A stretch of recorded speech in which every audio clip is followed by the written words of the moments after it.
Hello, you are listening to Ultra Q, episode 100. We are recording this on Easter Sunday, which is perfect for Ultraman, our Lord and Savior, rising again on this day. I am Red. I am joined by Mel. It hath been foretold that when the 100th episode is recorded on Easter, the King will have risen. So yes, precisely. Also joined by Brad. I never knew Mr. Clean could be so menacing. Why? The alien clean?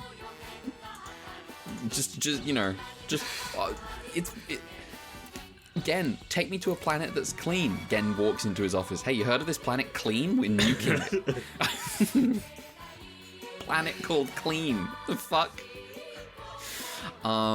We have got 3 more. This is our big 100th episode of the podcast. We don't have anything special planned. In fact, we've got 3 kind of not very good episodes of Ultraman Leo. I enjoyed one of them. One of them, it's the 20s of Leo. It's apparently it's a mess. But we're out here. Got our usual stuff before we get to any Ultraman though. I'm going to start because a couple of weeks ago I was not on the podcast and I had read a 600-page fantasy novel in a week, which is not. I don't normally do that. I'm not normally like that.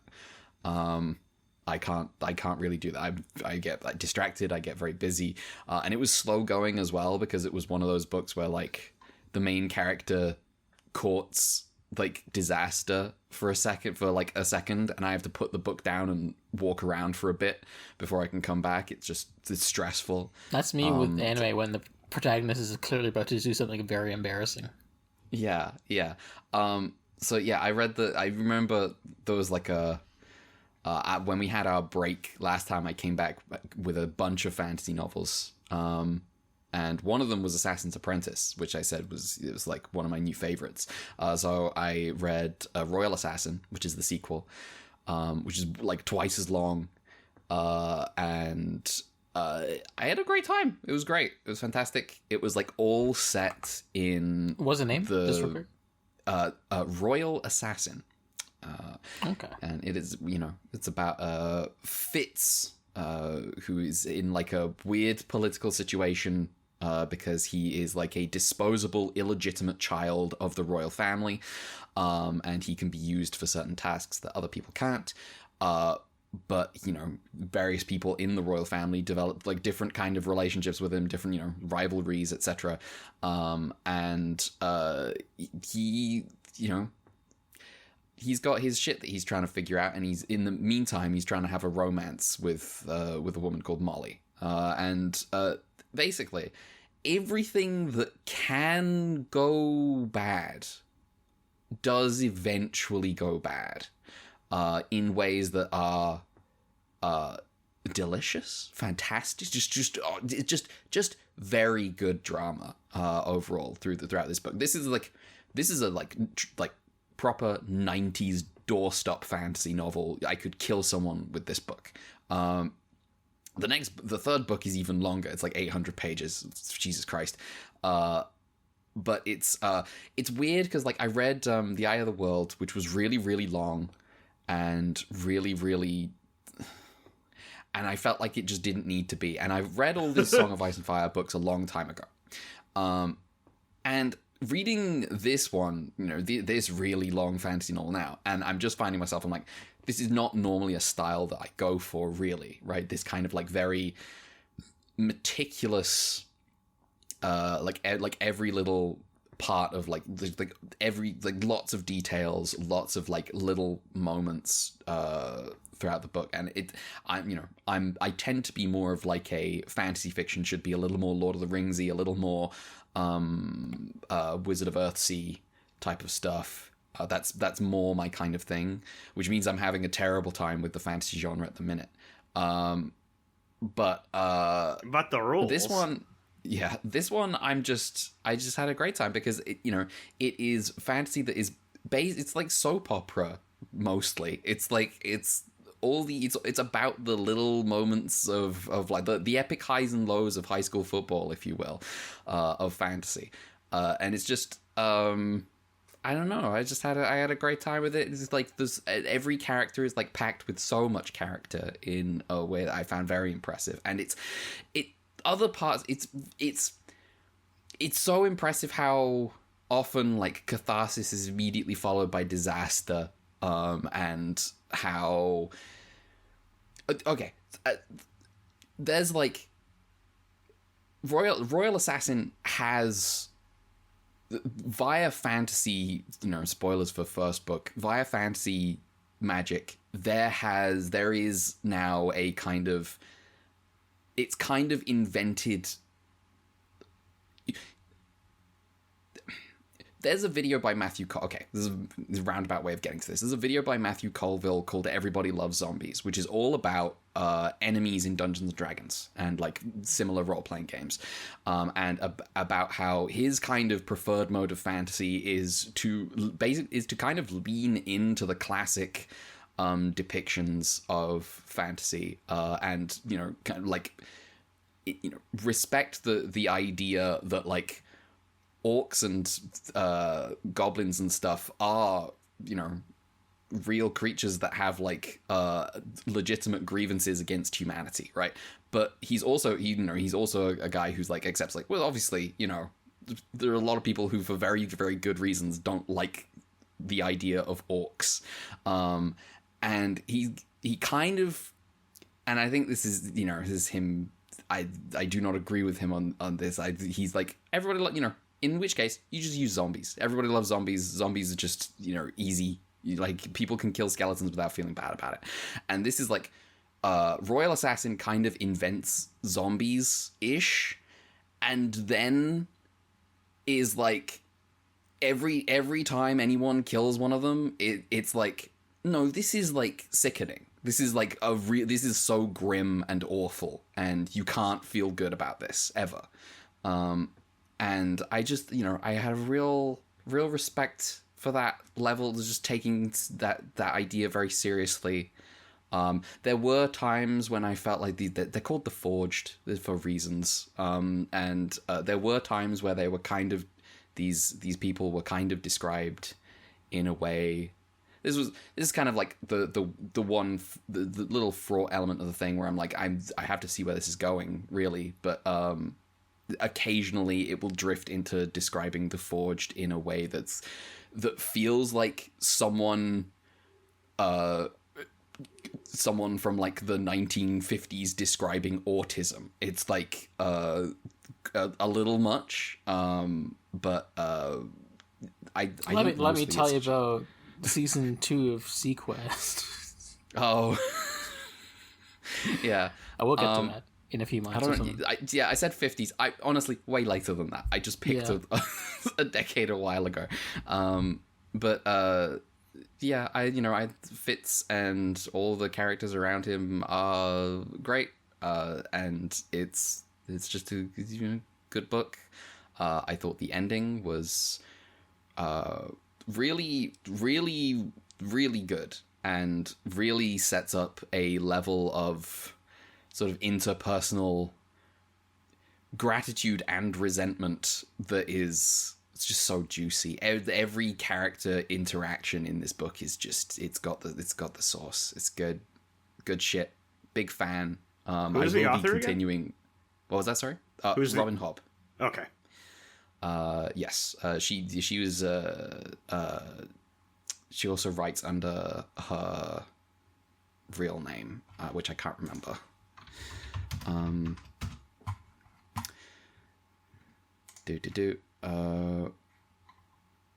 Robin Hobb also writes some novels under Megan Lindholm.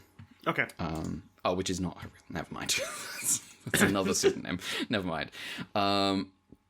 But yeah, her whole, because the nice thing, because everyone, every fantasy author of that era is like, I'm gonna write my 10-book saga, and that's why Brandon Sanderson is doing it now, is because he's a big fan of all those people, and half of them never finish. Robin Hobb did, about like in like 2017 or something. And the great thing about her like extremely long fantasy series is it's a trilogy and then another trilogy and then another trilogy and then like a series of 4 books and then another trilogy. So do it's you just, subscribe to quadrilogy or tetralogy? I will never say either of those words in my life. I'm team tetralogy. Tetralogy. Okay. How do you feel about renaming quad bikes to tetracycles?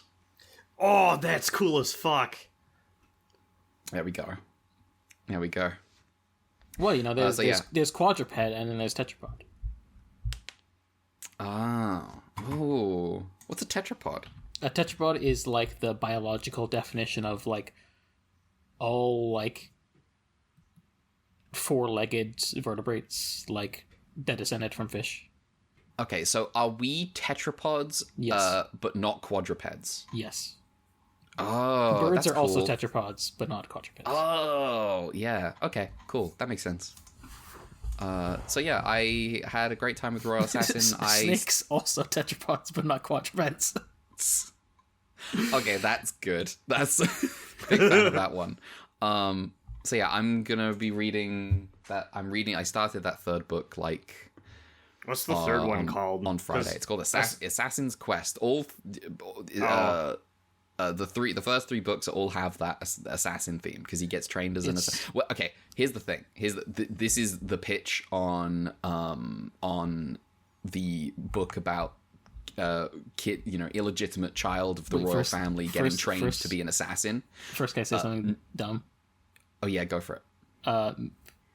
Girl who's only read Last Herald Mage getting a lot of Last Herald Mage vibes from this one. Lol.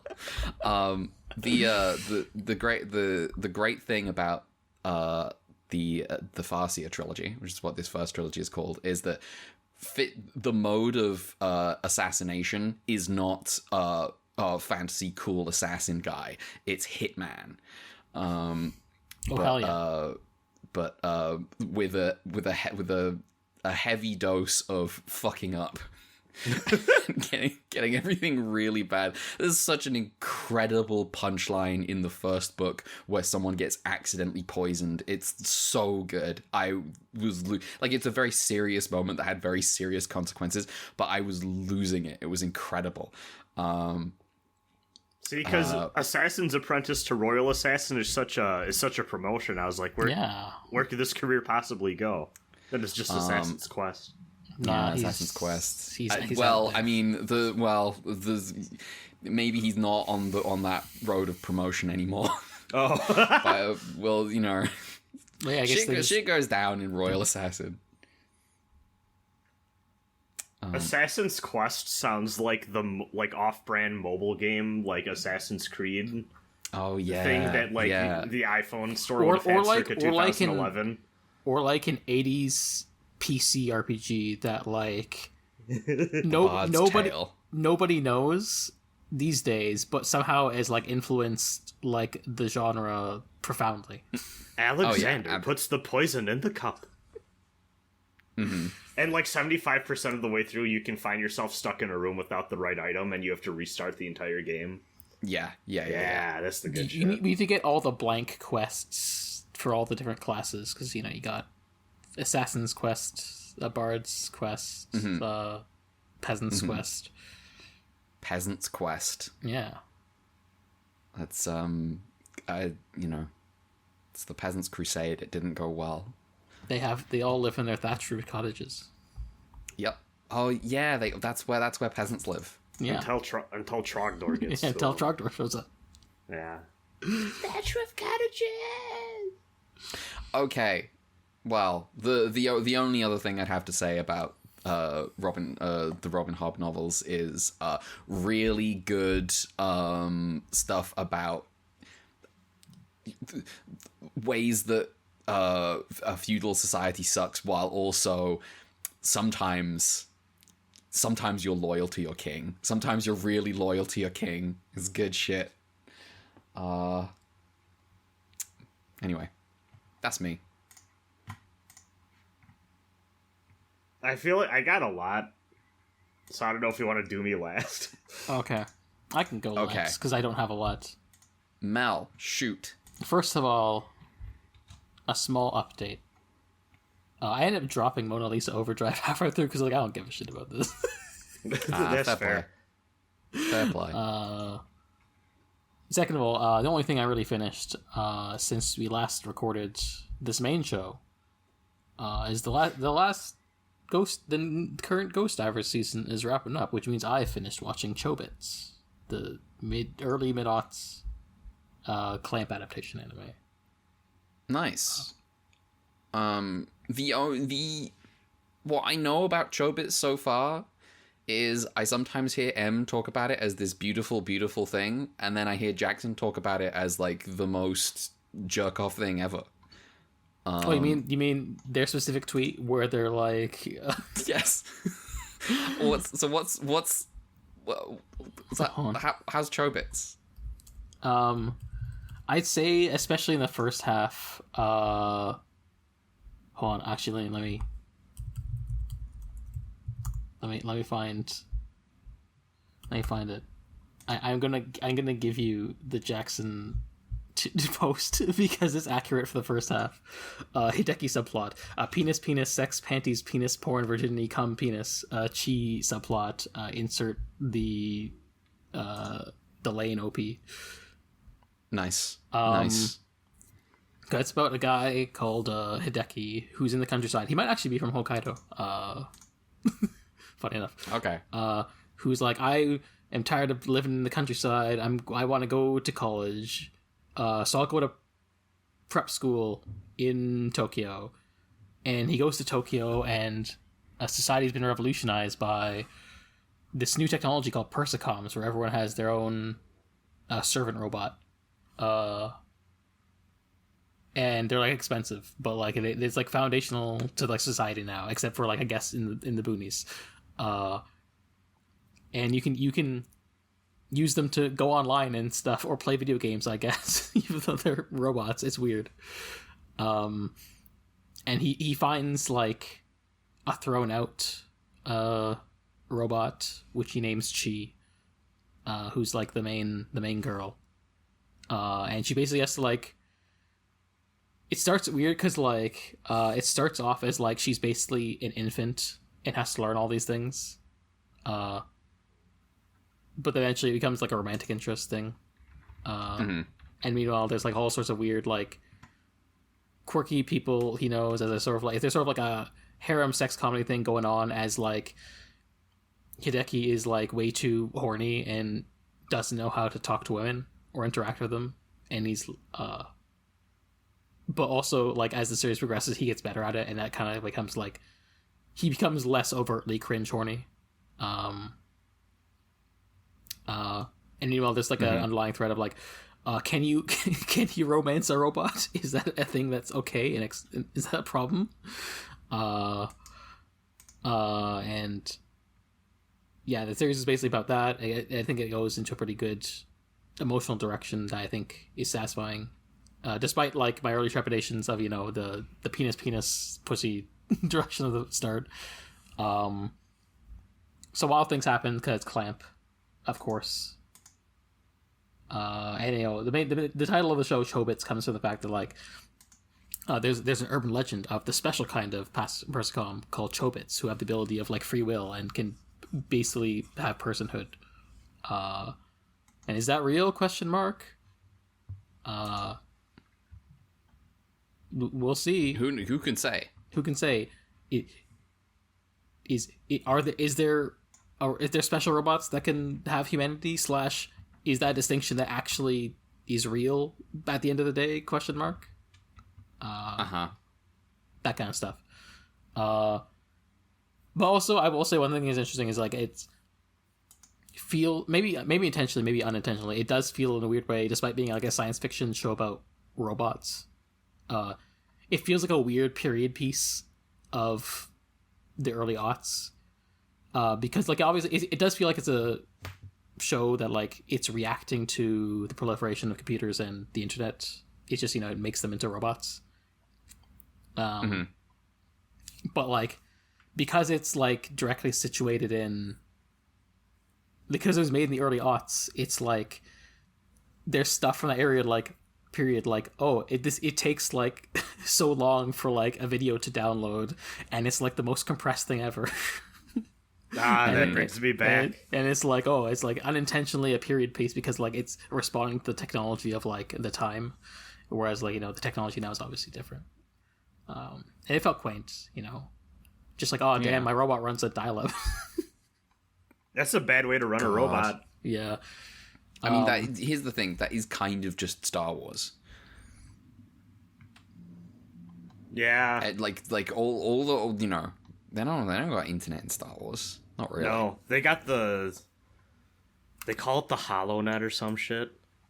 They got okay, what is the HoloNet? I'm sorry, and I'm not actually going to talk about the HoloNet. I'm just going to look it up in the background. Chobits. Yeah. Yeah, it's a pretty good place, I think. And yeah, it was nifty. I think that's like my second Clamp series that I finished in terms of like anime adaptations. What was your first? Cardcaptor Sakura.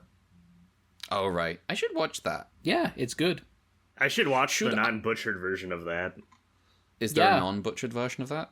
Yeah, there's a butchered version of that. The Japanese the butchered version was the one they renamed Card Captors so that boys would watch it. Yeah, and they tried to shift the plot to make the male rival / love interest like a more of the main character. I see. We're talking of the localized version of the. Yeah. Okay, I see.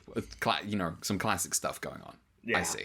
I understand. Yeah, I have tried like on 2 or 3 separate occasions to get into Ray Earth, and I feel like life has conspired, so I feel like I need to make it my mission to do that next and clear it away. Ray Earth is one I feel like I'm gonna read rather than watch, but I want to do both ultimately.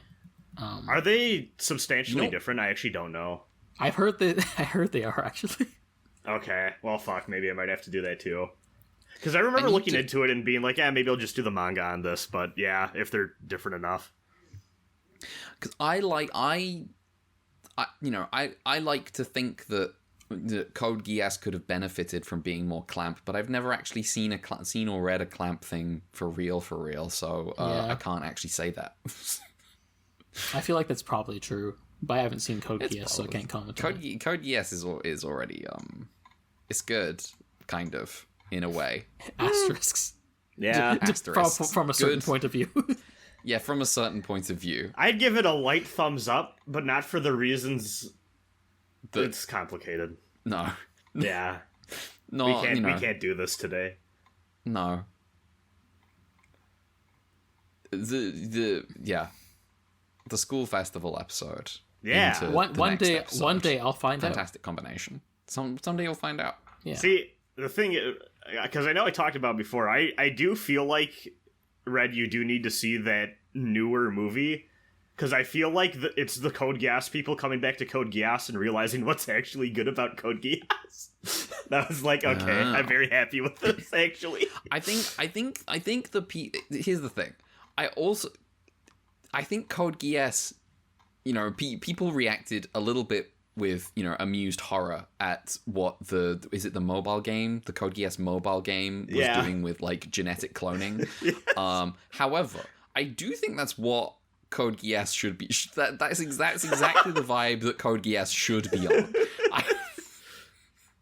It just needs a little. I also think it's incredible who doesn't get a genetic clone child with Lelouch. Anyway. So yeah. Yeah, that was Chobits. Seems good. How long is Chobits? 24 episodes. That's okay. Yeah, there's like in the broadcast there was like two like recap episodes, but like you can skip those. Okay. And like they're not like good. They're not like good recap episodes. I didn't watch them. The Cat Site version I had, like I got. Oh, just excludes them. Okay. Yeah, just like episode 1 to 24. I think maybe the worst part of this discussion is that you briefed me on the premise of Chobits, and my brain went, oh, questionable content. The webcomic. So, that's my confession. I have no idea what that is. I feel like I know the name, but not what's about. I think it might still be going, unfortunately. Webcomics were like an era, but it's weird to me to hear them like still existing as a thing in the world. Yeah, I'm just like, what a relic of a... That, the XKCD guy still keeps pumping them out. I mean, that's like an institution at this point, though. Yeah. Oh, you got a banger up today about anchor bolts.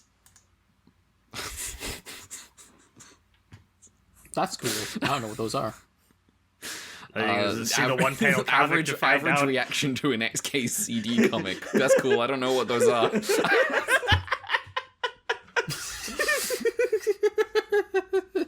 You know what? Fair play. Okay. Well. Thank you. Yeah. Brad, you say you've been busy. Yeah. Oh well.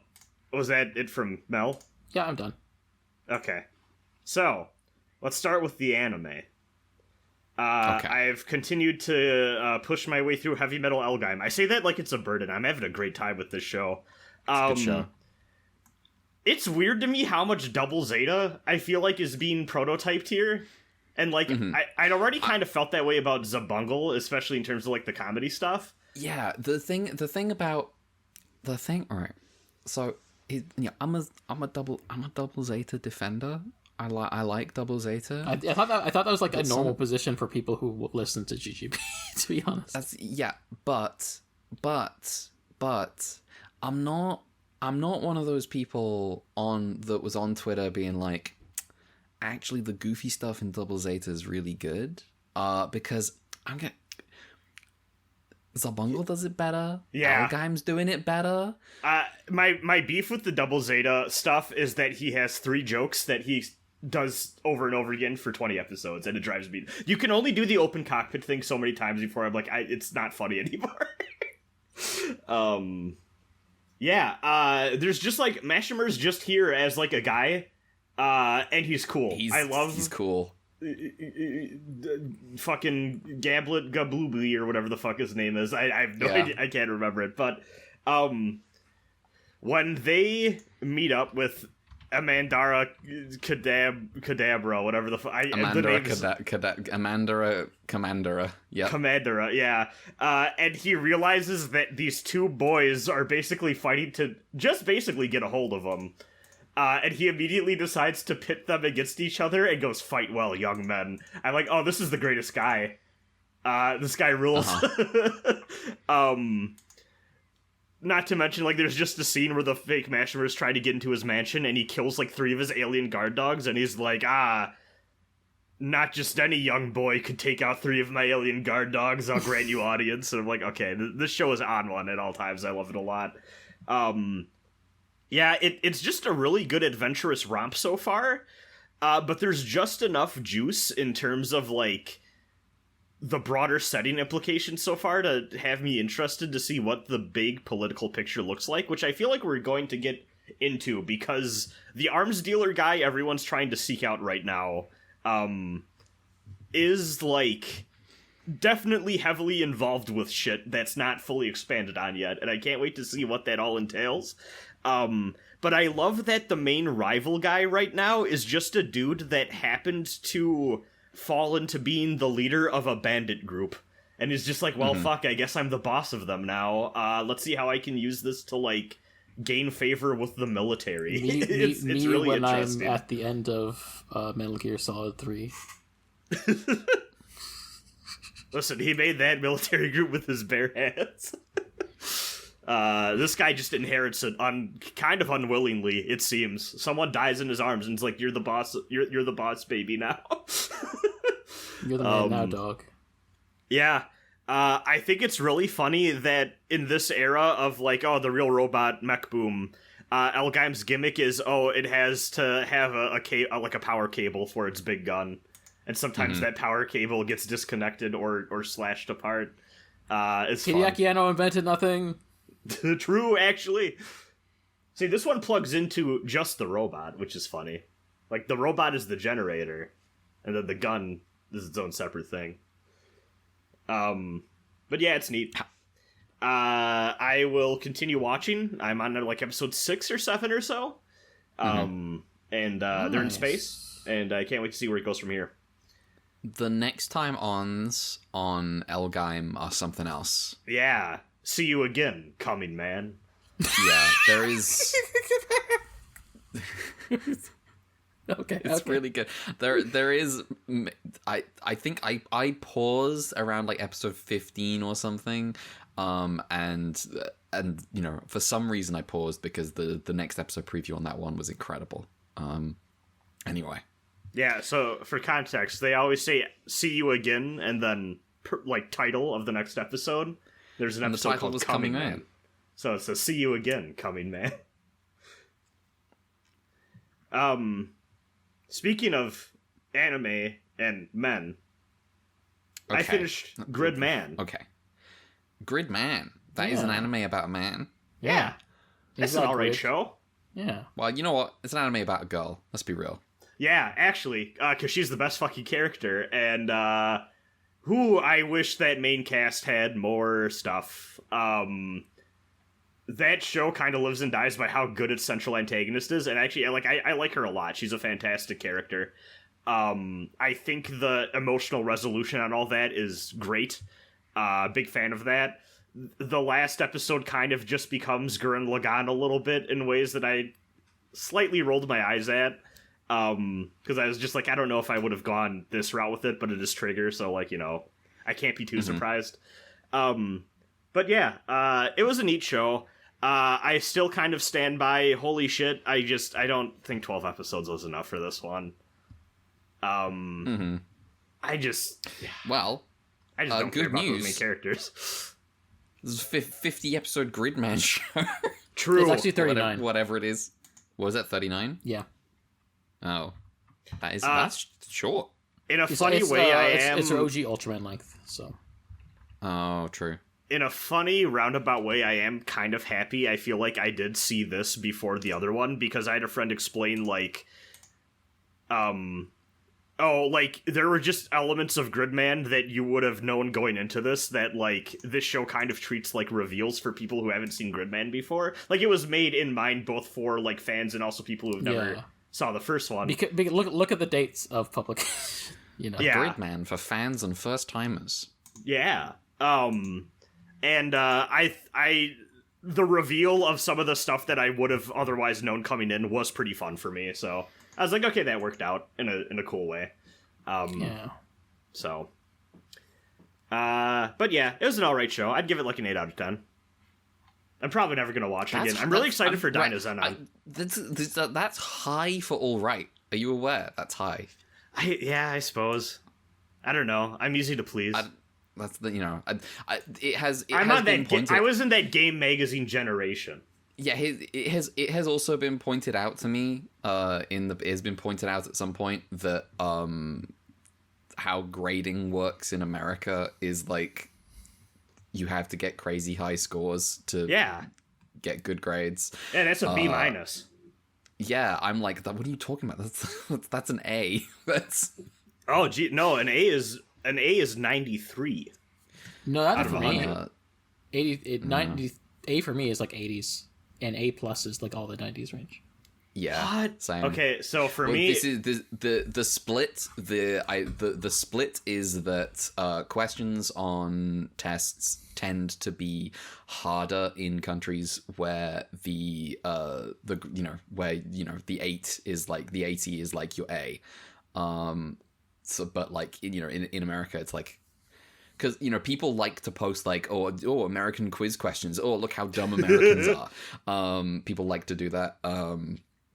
But you just have to get higher grades from them. So yeah, 93 and up was an A. 90 to 92, A minus, and it just goes down from there. Mm-hmm. But yeah. It was alright. I'd recommend it, but also, like, again, it's I don't think it's gonna really stick with me. It does actually. There is one cool thing. The main theme song for the opening is like an epilogue almost to the main show, which is really cool. Like the music video for it. I was like, that's neat. That's a cute thing. Nice. They didn't have to do that. I'm really excited for Dynazenon, though. My friend who I watched this with was like, yeah, I was kind of whatever on Gridman, but Dynazenon, I really love the cast. And I need to... I'd say that's true of me as well, more or less. I need to get to that churro scene with, like, the full context to fully enjoy it, because that is the one thing I've known going into this project, is I've seen that churro scene out of context, and I think it's incredible. Mm-hmm. But yeah, that's it for me on anime. A quick update on... There's things besides anime? Yeah, like video games. Oh, okay, yeah. So, The 4 food groups. Yeah. I've been... Speaking of food groups, sometimes you need to, balance your diet around iron, like the King of Iron Fist tournament, which is the central premise of the Tekken video game series. Let me tell you about the state of Tekken 8 right now. I don't know if either I've of you... I've been hearing some things. Tekken 8, as it's gone on, I would say has been perceived negatively by Tekken fans. However, Tekken fans also are never happy about anything ever, and it's been this way for as long as I've known of the existence of Tekken fans. Mm-hmm. So we can't trust them, but yes. We can trust you. Yeah. So here's the thing: is there's a few pieces of context here where people have been pointing out, like, well, okay, to be fair, when Tekken 7 came out, it was only in Japanese arcades, and that version of that game sucked. And then when it came to consoles, that was kind of their version 2.0. Where they added new characters and balanced a bunch of stuff that really needed to be addressed. So people are like, let's give it until that second season, and all the major 2.0 patch drops, and it should be better, right? It should be fine. Are we in that now? We are now in the 2.0. And going into the 2.0, they had a big live stream where they were like, hey, we've been hearing the complaints of players that Tekken 8 is too aggressive. They added a new system called Heat, which gives you a very powerful couple of options that you didn't used to have, and it automatically dashes in so you're real close, and it forces the opponent, if they get hit by it, even if they block it, into a weird 50-50 mix-up situation, they just have to guess, and if you guess wrong and the other person knows what they're doing, you can lose a lot of life. So it feels like gambling is the thing that people keep talking about. Let's go gambling. 8. Yeah, with how aggressive it is. So what ends up happening is during this presentation, Harada and friends are like, hey, we've heard your complaints. We're going to do stuff with this patch to make it a little more defensive oriented, just to give people more options to deal with stuff and have a little bit more breathing space in matches, and not make it as overly aggressive as people have been, stressed out about. Which they technically did do. I think people who I've seen talk about the patch have pointed out, sidestepping has never been a better option in this version of the game. They changed the properties on some of the evasive stuff to be better. However, what they also did was give everyone a shit ton of new moves that are homing, which means you just have to guess and block it correctly. If you sidestep, it will hit you. And they also made everyone's strong moves mostly more powerful, and if they had any obvious weak points, they either gave them new moves or, balanced them in ways that mitigated their weak points. So they did give more defensive options, but they also made the aggressive thing way worse. I would describe the state of the game right now as kind of a joke. I've been playing on ranked...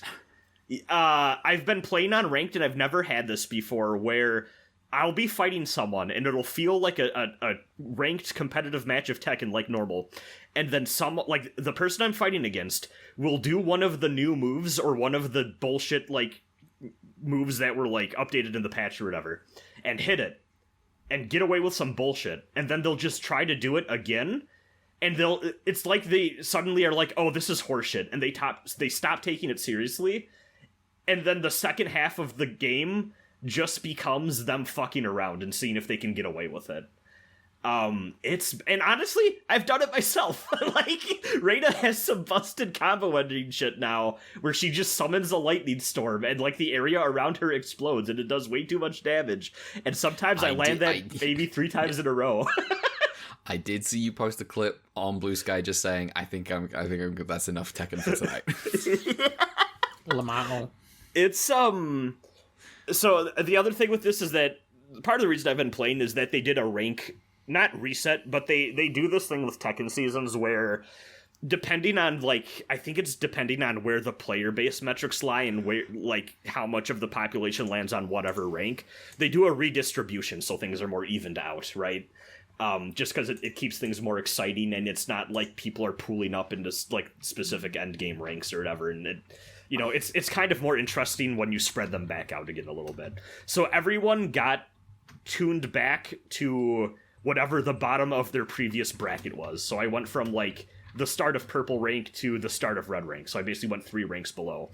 So I'm like, okay, I got some catching back up to do. I want to get back to, like, about, like, late red, early purple, which is about where I feel like skill-wise I do fit. So I got back to... I'm, like, in the middle of the last, like, red rank right now on both my PlayStation and PC accounts. But, I got, like, an 8-game win streak on PlayStation one night, and I don't think it was anything I did. I think it was just everyone I was fighting against was trying to, like, do shenanigans.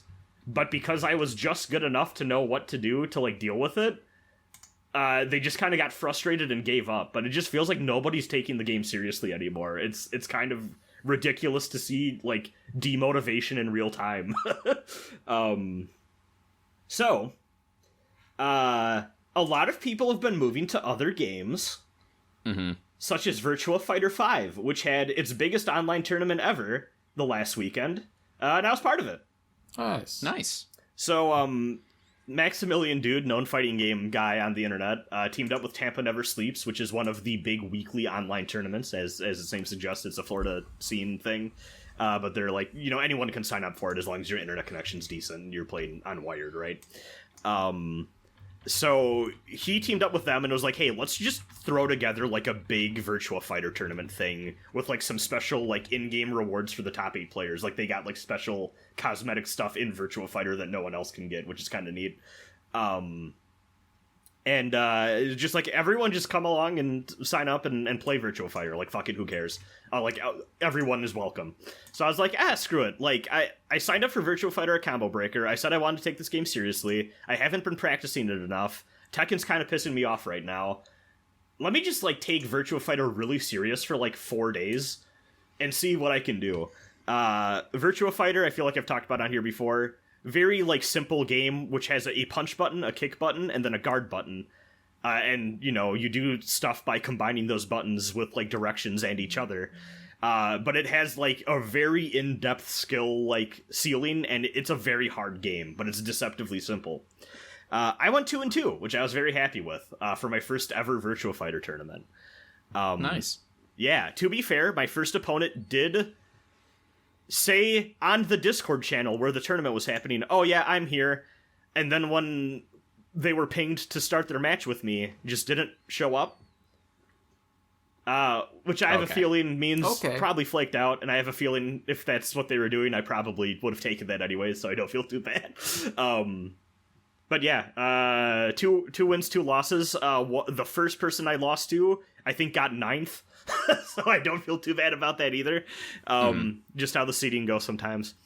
But yeah, Virtua Fighter's fun. I'm excited to give that game more of a go. I don't think that, like, I'm ever going to make, like, good leeway into 5 at this point, just because of how long, like, that game has been out since, like, 2007, 8, maybe? Yeah, it's old as shit. It is old, and the killers in that game know everything that there is to know at this point. Like, they're in it. And there's only so much new blood to go around, even with the latest version of the game. But I'm hoping to learn a thing or two by the time VF6 comes out in, like, a year or so. So I'm excited for that. The other thing I did is I decided to try out Guilty Gear XXX and Core Plus R in like full attention, full energy for a few days. That's like basically my first fighting game. It's a good one. So it's of the classic 2D sprite style Guilty Gear games, this is like the one. It's the epitome of that era of Guilty Gear. Yeah. Known good fighting game word writer Pat the Flip one time had an article where he described Guilty Gear XXX and Core Plus R as the end result of 2D. Like, if you are a fan of 2D fighting games and you really want to take them seriously and you really fall in love with how 2D fighting games work, you will eventually at some point in your life have a love affair with this specific game, because it is just system mechanic after system mechanic after system mechanic. And it's like if someone told you that there's like a class or a hobby or something that you're really interested in, and it's like, what if I just gave you like a 1,000-volume book on that subject, and there's just always something new to learn or obsess over? That's what this game is for 2D fighters. I still don't entirely know what I'm doing. I played maybe 100 games on ranked mode, and I won 4 or 5. But I had a blast. And I can feel myself getting better, too. Like, I'm learning my character. I'm playing as Dizzy. And I think the thing that's so satisfying to me about Gear is that it is so dependent on how well you know the game and your characters that, like, even more than other fighting games, which, like, I feel like kind of have the reputation for being the genre where it's like, there's no excuses here, right? Like, it is so obvious what the skill gap is and how well you're doing in Gear, that it's kind of more satisfying to see you fuck up less, if that makes sense. Whereas I feel like in other games, there's enough stuff going on to, like, kind of shelter you from that, where it's like, oh, well, no matter what, I'm still losing, so fucking whatever, I suck. But in Gear, the difference between, oh, they perfected me, or, oh, they won, but I got them down to half life, feels like a mile. You know what I mean? So that's been cool. And I want to give that more time. I want to get to a level with that game where I can play people at Combo Breaker and, like, know enough to, like, receive advice that actually helps me, if that makes sense. Because sometimes you sit down with a fighting game and a person who really knows that fighting game and you just don't know enough, and they start to be like, oh yeah, you got to do this thing here. And I'm like, okay, that's cool. I don't know what that is, you know? So what weekend is Combo Breaker again? Memorial Day weekend, so like the 25th-ish of May, somewhere around there. Okay. 23rd through the 25th, I think, yeah. But yeah, I'm not gonna lie, there's part of me wants to take myself out of that Garou tournament registration I have for that event and replace it with Plus R. Just in light of guest characters they've decided to add. Yeah. Because I tried to get a refund on that game on Steam, and Steam told me no. Steam? Yeah. Apparently I had it pre-ordered for too long, I guess, which I didn't know was a thing. Okay. Yeah. RIP. That sucks. But yeah, so, you know, I was gone last week from the podcast. This is moving away from fighting games. And, you know, I've been thinking a lot about, like, returns and stuff, right? Like, coming back. Returns. Yeah. Okay. Oh, Hideki Go. Yeah, exactly. Sometimes you need to go back to where you're welcomed with open arms, and people say that they miss you. You watched Cheers. Yeah, I watched... Yeah, wait, did you say Cheers? Yeah. I've been to that bar, actually. Oh. You've been to the bar? Yeah, my stepdad is a huge fan of Cheers, and when we were out east, we made a point to go visit the actual bar that Cheers was filmed at. I've only seen a bit of Cheers. I kind of assumed it was a set. Well, okay, so here's the thing. There are, in fact, 2 locations. I think there is a set for most of it, but I know for a fact that there are actually 2 bars that were used for filming Cheers, and we went to one of them. I can't remember if it was for the interior or the exterior, but there are 2 bars, I think, in, like, the Boston area that are like, oh yeah, we're the outside of Cheers in the show, and we're the inside of Cheers in the show, if I'm remembering correctly. That's cool. and from what I gather from what we were talking to the staff at that bar, apparently there's kind of spats between those two locations, I think, sometimes. Okay. Because they both want the fans to come to their bar and not the other one. But that was forever ago. I don't know if that's still the case. But, you know, cheers aside, sometimes it's just nice to come back to a place you haven't been to for a while and just be welcomed back. And it's you know, understood that your presence was sorely missed. Oh my god. Okay. Oh, okay. This is a screenshot of an anime girl wearing a beret and who is in a style I recognize. Yeah. I don't know what this game is, but maybe if she turned around, I'd have a better perspective. Yeah. If she faced the other way and fired her gun, I might know what game this is. Especially if he was crouching down or something. Yeah. Yeah. So, you know, sometimes you reinstall an app you had on your phone a long time ago, and you turned it on, and anime girls with tears in their eyes go, "Where have you been? We missed you." The world's fucked. We're done. How much money bet that the Blue Eye Girls also do this? I bet they do. Probably. I bet they do. And then you get a big banner. They do it more. They do it more illegally. Probably. And then you get a big banner that says "Welcome back, campaign. Dear God, please don't uninstall us again. For the next 30 days, we'll give you a bunch of free shit. Please play our game. Let's go gambling. Game. Please go gambling. Yeah, I want to become part of the 19% of people that couldn't pay their bills because of gacha addiction. Crazy statistic. Yeah. It's really crazy bad. Statistic. It's bad out it's there. It's like of all Japanese people is the thing. It's like not of people playing the game. Oh, okay. That part I didn't. Hang on. I need to actually do it. What was the where is this? I know it was 19% of young Japanese like player base. I thought was okay. That might be it. Let me have a look. I need to find this. Again. Gacha 19%. Let me just Google this and see. No, I don't need gacha. I don't need. Is it okay to play gacha if I'm 19? Actually, 19%. Wait, which 19-year-old is asking this? Someone on Reddit. It's not a real person. No, that's true. Okay. Yeah, 19% of Japanese people in their 20s. Oh, yeah. Okay, that is more broad than I thought. Jesus. But yeah, I reinstalled Nikke, Goddess of Victory. And I don't really have a good reason for this. I ended up just kind of doing this with a friend. Mm-hmm. There was part of me that's just like, it'd be fun to stream it to my friends. Nikke with a friend? Wow, okay. It's, close friend. So here's the thing. He is gacha brained to like beyond the point of no return. Okay. And I think another game of his, he was just like, I'm done with that one. So he replaced the Vice with another one.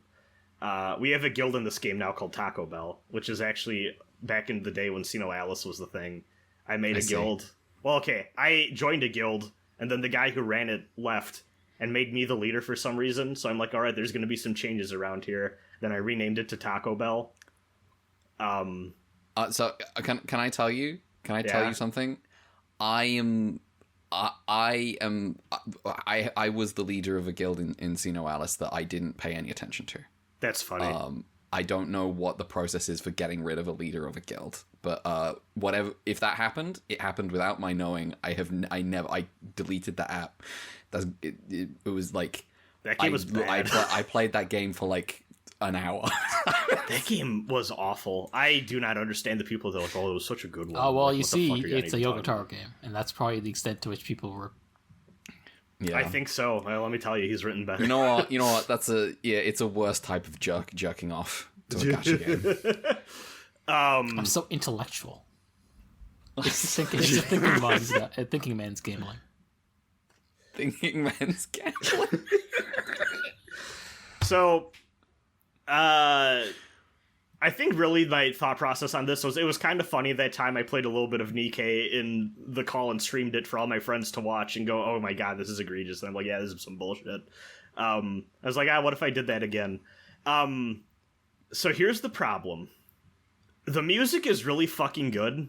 Like, the only thing harder than this game's music is its player base. Were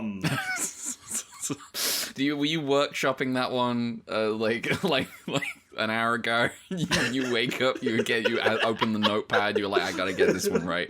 I wish I was that premeditated, but it came to mind as I was talking about it. Sometimes that's more impressive.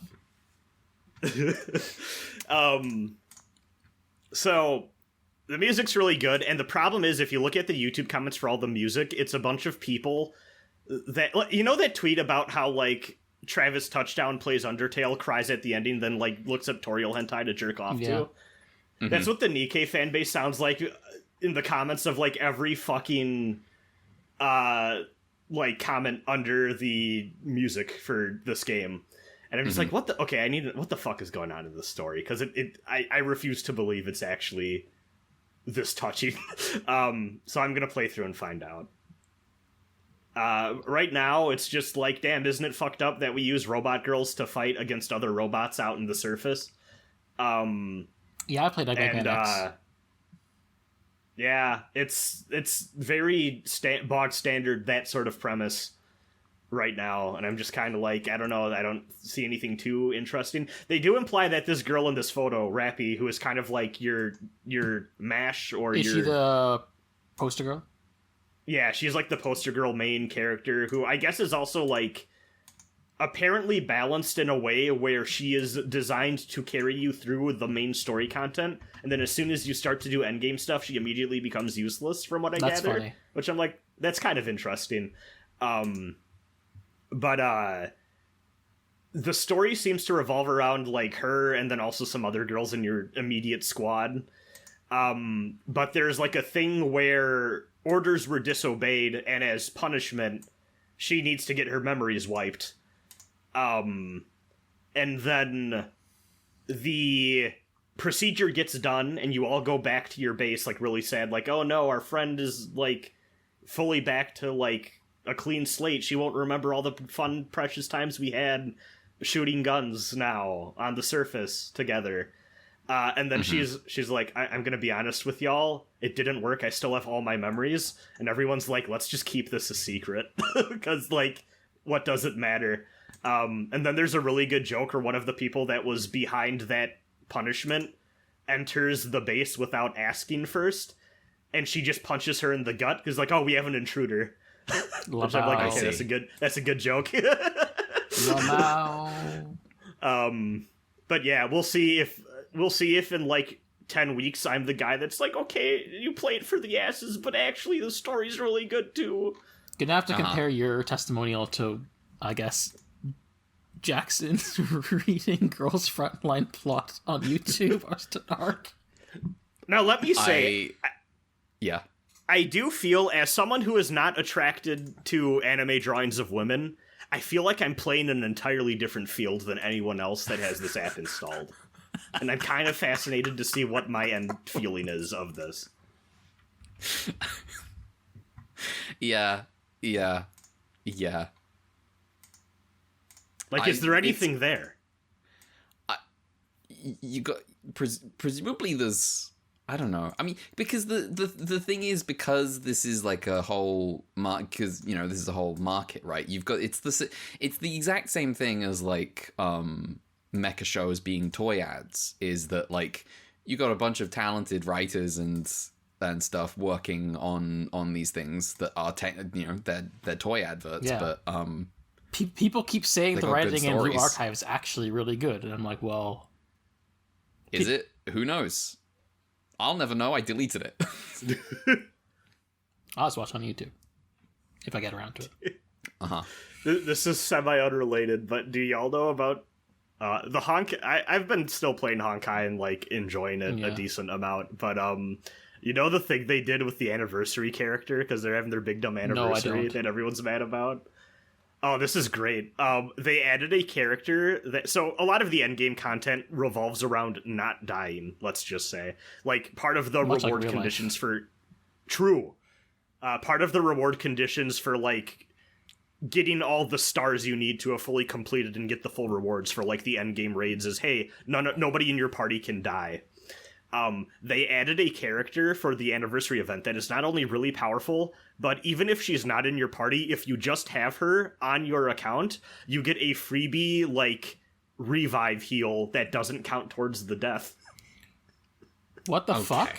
That's so stupid. even if you don't want to use her, there's a really good reason to get her.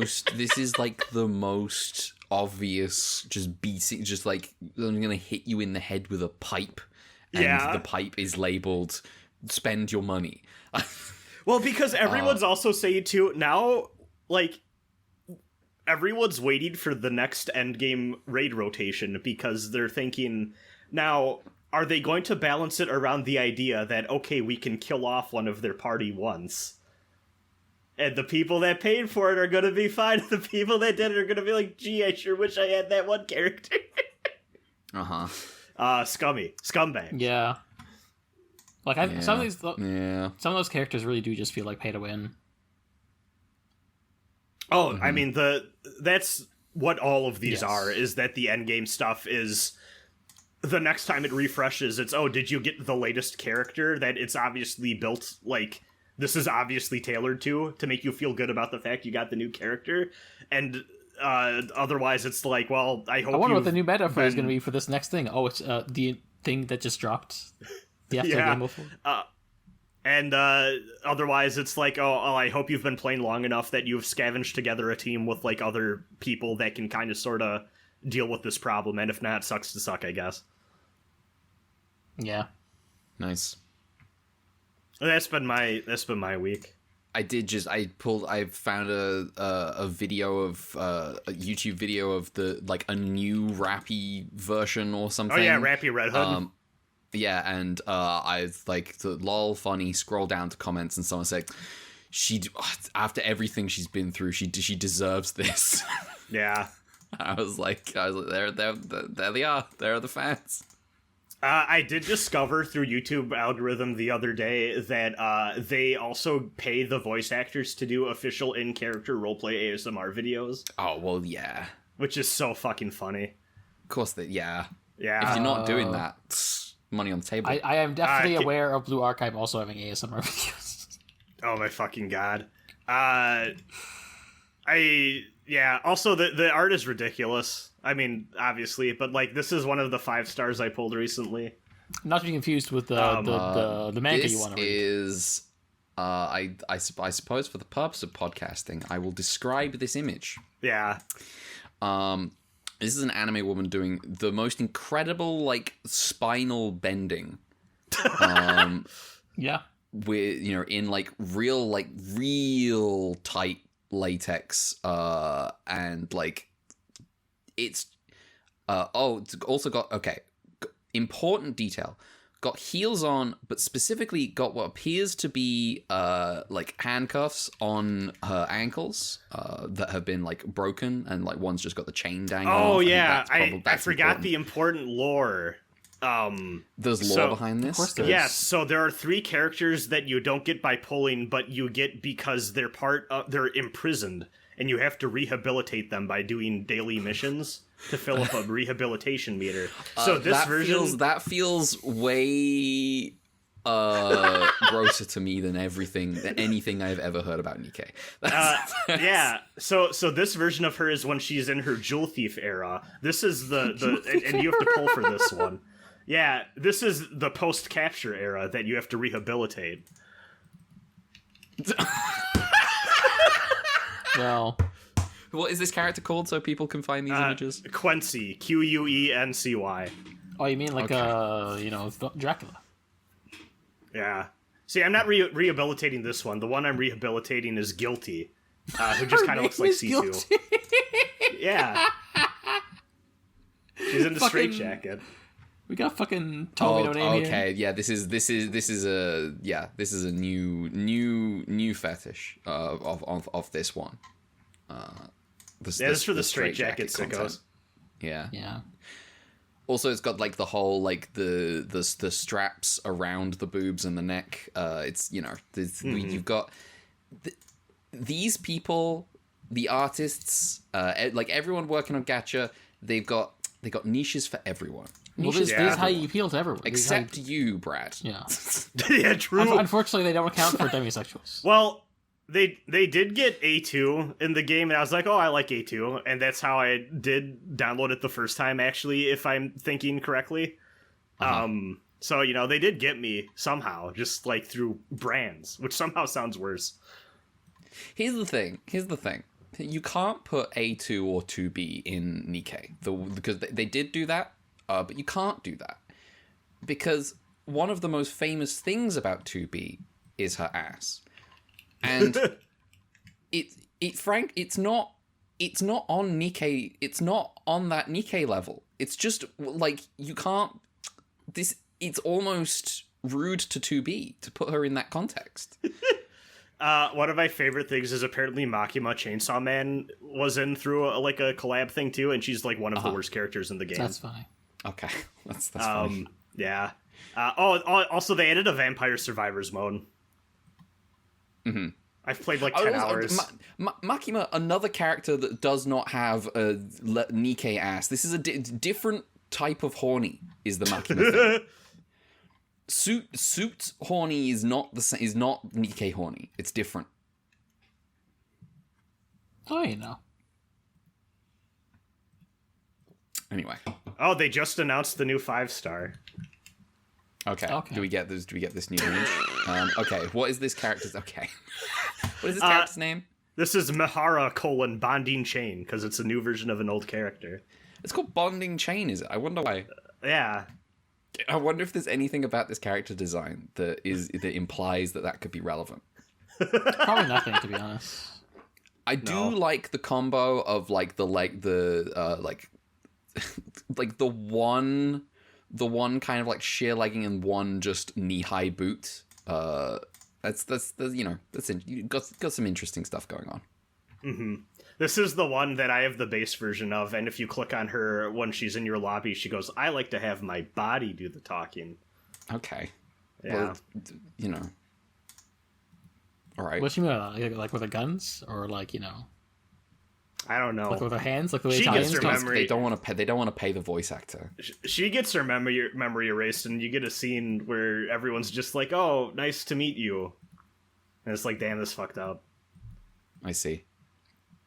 Those are her friends. If either of you got your memory erased, I would tell you that you got your memory erased. Okay. I see. For the sake of the podcast. For the sake of the podcast? Yeah. That's fucked up. It's like, hey, I know that you're dealing with amnesia and you had a memory wipe recently, but also we got a podcast on Sunday. Yeah, we have 3 episodes of Ultraman to watch every week. We need to finish. Do you know what Ultraman is? We need to finish. We need to finish Leo and get to Heisei Ultraman. Oh, yeah. Speaking of Ultraman, yeah. Speaking of Ultraman, what an excellent segue. We've done so well. We've got 3 episodes of Ultraman to talk about this week. As usual, episode 25 is called The Rhinoceros Beetle is a Space Invader. Yeah. He sure featuring. Is. I should probably... 2 weeks ago, I was not on the podcast. I don't really have much to say about those episodes besides, I quite liked the one where the alien woman, the robot woman. Yeah.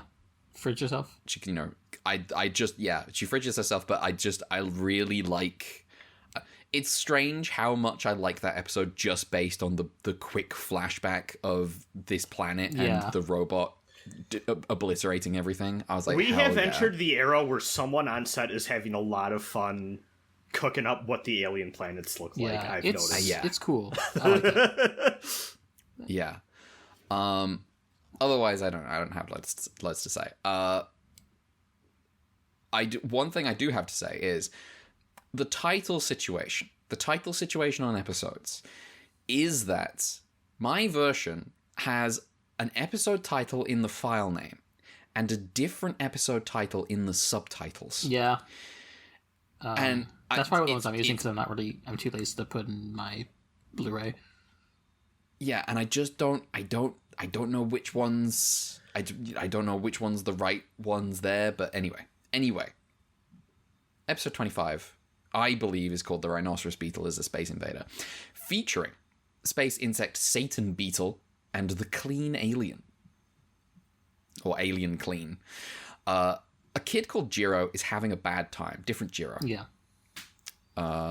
He's coughing and feeling weak, and he keeps having dreams/visions about poison garbage falling from the sky. And also the death of his pet turtle and rhinoceros beetle. Jiro finds Gen and asks if he could take him to a clean planet, and Gen's like, yeah, I mean, sure, kid, if poison garbage ever falls from the sky, I'll do that, but not happening right now, so, fuck off. Back at Mac HQ, Gen admits to being troubled by this encounter, and everyone says, oh, it's nothing to worry about. Anyway, how's that interstellar ballistic missile test going? All green, sir, ready to launch a nuclear warhead at the planet Clean. Yeah, good job. Also, there's a UFO on its way here. No, that's later. That's a remnant from a previous version of this summary. Delete that sentence. Gen visits Jiro, and he's sick as hell, and also his turtle is totally dead. In his dreams, Jiro meets the alien Clean, who promises to take him to Planet Clean, which is a fucking Lego castle city with his turtle, where his turtle and beetle are totally not dead and can talk. Yeah. He wakes up from his dream, and his fear is deeper now. A UFO is on its way. It's a giant rhinoceros beetle, and Jiro is like, yo, my beetle is coming to pick me up and take me to Planet Clean. This is not the case. This beetle is here to destroy shit on Earth. Jiro nearly dies and has a vision where he visits Planet Clean, which has been desolated by poison garbage. Alien Clean says, everything's fine, don't worry about it. Also, Gen's on his way. Don't listen to a word he says. A ghostly Gen tries to reason with Jiro and tell him that, he may be frail, but his heart is weaker than his body. Gen leaves, and Jiro rides on his beetle and falls off, waking up to Moroboshi Dan, asking him if he's okay. Together they watch Leo fight the giant kaiju beetle and see the beetle spew the poison garbage, and Dan's like, see, it's the beetle's fault, and Jiro understands he was tricked. Leo defeats the beetle, and the day is saved. Back home, Jiro understands now that his heart was weaker than his body. He gets out of bed and he sumo wrestles Toru until his mum arrives, at which point he jumps straight back into bed. His beetle turns out to be okay, and Jiro does some ventriloquism to prank Gen into thinking the beetle can talk. The end. Yeah. This one's trippy. Yeah. There's some. This one's one of those. There's some fun, stylish stuff with the visions and stuff. Yeah. However, I also do just hate this child. You got problems with Jiro? The garbage, the coughing. This feels like an episode someone who's really annoyed at like an environmentalist would make to tell him to shut the fuck up. Just like a Lisa Simpson. like that's what it feels like. It feels like they're just like, shut the fuck up about the pollution. It's something. They really just make him the most obnoxious kid in the world. It's like he's running around being like, oh, you can't have fun, you can't be putting, first of all, I don't know about putting that weird ink or food coloring stuff in that that was weird. Fish tank I know with the fish in it. But he's like, no, it's like a hydrogen bomb, and it's I'm going crazy because of the poison garbage that's in the sky, and everyone's like, what are you talking about? And it is the ending being like, oh, you were tricked actually, everything's fine. It's the bad guys, the people who you want you to, and it's either like taking shots at like, it's all right. It is either a writer has had a run-in with someone who's like a real germaphobe and is like taking shots at them personally, or someone who is like, you gotta shut up about the environment. Everyone's fine. Shush. Yeah. Yeah. It's a strange vibe off this episode. I do like the stupid Lego castle planet. It's fun. Yeah. I like the ghostly swing set. Yeah. The ghostly swing set is fun. Cool. It's got some of that good classic Ultra series kid involved in a very strange situation. Yeah, there's like shades of Dragon Palace to the very lightly. Yeah. Very Very lightly shades light. of Dragon Palace. Yeah. A dusting of Dragon Palace. A crumb of Dragon whiff Palace, of please. Dragon Palace. The things we do for crumbs of Dragon Palace. But yeah, the ending just being actually it was the beetle that was doing it. Does just feel like okay. What was I wish the beetle was a monster more related to some sort of pollution. He's just here. He's just chilling. He's just here. Also, did we nuke Planet Clean or what? What happened? What's going on? It's Planet Dirty now. Planet Dirty now. More like Planet Gone. Yeah, you know what? Planet Extra Clean. Planet Glassed. It's there's gestures at ideas in this episode that are not actually explored really, or they're certainly not discussed. They might be like the poison garbage stuff is like some kind of gesture, like it's like nuclear waste type of thing, and like Jiro's kind of getting stressed out at the idea. It's like it's almost like the pressure of living in a world where the Cold War is happening is what's happening to his brain, which is kind of the idea I came away from this episode with. The solution to that is just the capitalists to lose. Yeah, just chill out. Yeah. It was not actually a problem. Shut up. I knew that Mel would hate this episode as soon as I saw Alien Clean's human ass face. He's a funny guy. He's just a weird thing to have. Do we approve of Alien Clean on this podcast? Let's take a vote. He's okay. I feel kind of indifferent just because it is just a man in a funny ass suit. Any alien that's just a guy is obviously going to be at a debuff, but he's not he's not offensive or anything. Now I have to question this assertion. Yeah. What about Mephiles? It's different when they disguise themselves as a guy. I see. And also, Yamamoto Koji's just got it. He's just got it. We know this because he played Uchikata in a movie. Yeah. But not the same one as Takeshi Kano. No. This episode I'm just it's probably my least favorite this week. I think maybe. Actually, I don't know. I think it's my least favorite. Yeah, I think it's my least. Yeah, it's probably my least favorite. I think my least favorite is the third one. I mean, my second least favorite is definitely the third one. It's just like, Yeah. Something that is true about something I know is true about myself, and I don't think I'll ever shake it. Is I am ultimately a little bit too serious, and so like the Momotaro episode when we get to it, I am just kind of like I don't Red saw a planet shaped like an apple and went fuck off. He dropped his skirt, and I was like, I'm not. Some of the gags are a little too trite. I'm nearly 30. I'm nearly 30 years old. Me, enlightened Nikke player, the ass is meaningful, actually. Yes, it's Red's like, no, the only enlightened kids humor I'll have is a wonderful freak erection. Yeah, true. The subtext is stored in the ass. Oh, I guess that's the episode title. for our 100th episode. We've done the soul is stored in the balls before. Yeah, we have. I can accept the subtext is stored in the ass. The thing is, it's not Ultraman related, but it's a good line. Yeah. So we'll see. Depends how the rest of the podcast goes, I guess. Yeah, I mean, there's always fruit for later.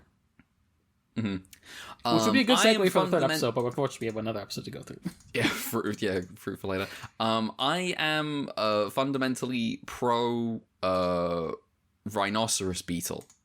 The bonus points. Are you a rhinoceros beetle person or a stag beetle person? I think I like a rhinoceros beetle. I think I'm a Dunbine person. I like the single. Maybe this says some things about, I don't know. It's important because it's like, one of the foundational divisions in Japanese toku. Is that a thing? I did not know. There is a tendency to like have pairs of in like media, Japanese media, to have like a rhinoceros beetle versus as a stag beetle as like either a duo or a rivalry kind of thing. Which is why Kamen Rider Kabuto is like that. I do like the clip of a stag beetle encountering a big like wind up toy stag beetle and throwing it off a ledge. Yeah, it's pretty good. Beetles are cool. I'm not quite like I'm ultimately just too averse to bugs to be like someone who's like, oh yeah, I should, I'm gonna keep a beetle. I'm the opposite. I love a beetle. Nice. We should introduce you to Mama Susan Nene. Get you on your first VTuber.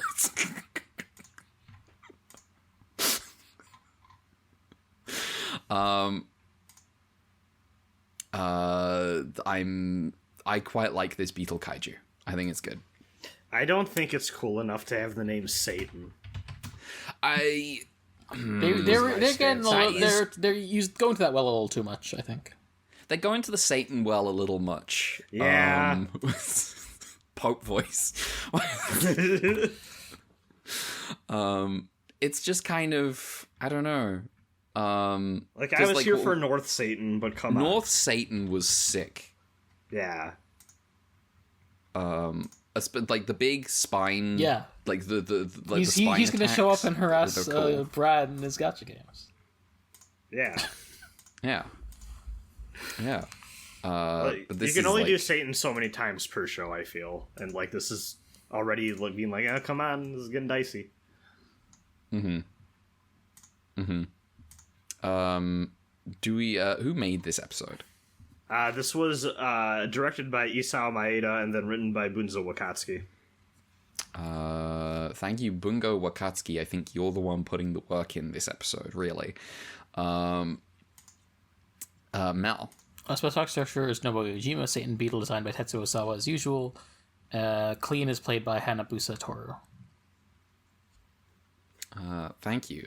Clean is let's rate the fit. Let me pull up Alien Clean. Mr. Clean, so he's got the purple. Here's the thing. He's Ultraman coded. He's ultra coded, but purple. I do every time there's like predominantly silver in like an alien design. I am a little like, I don't know if I would have done that. This is unfortunately a problem on the Ultraman podcast. Well, like I mean, in like a non-ultra design because I just because the Ultraman, yeah, like I'd save the silver predominant design for our ultra friends. Mm-hmm. You know what? It's a little weird to make like an outfit like this and then not have like the alien that Leo fights be the giant version of this, because like it feels like he's designed as like a rival. It genuinely feels like a kind of like a counter ultra identity. One day they'll discover television design. One day Super Eye Productions will discover how television is made. Yeah, hold on. I need an ultra antonym. Ultra antonym. Sub. A bit man. Scantily man. Middle of the road man.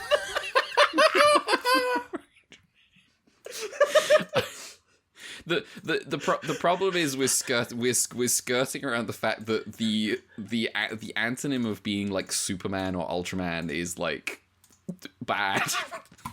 Oh yeah, you know, the underwrench. Well, we'll see, because they're describing Ultra here as great or extreme in degree or extent or far beyond the norm. Uh-huh. Oh, right, yeah, rather than over. Okay. Yeah. Overman King Gaimon. Kind of shitty man. Yeah. Mm-hmm. Wow. Oh, you know what? You know what it is? Potential Man. What? Ooh. It is Potential Man. It is Potential Man. That's true. God, you know what? I said he should have been the one that fought, and he wasn't. It was just the Rhino. Always if, never when. Yeah. Well, do we have anything more to say about this episode?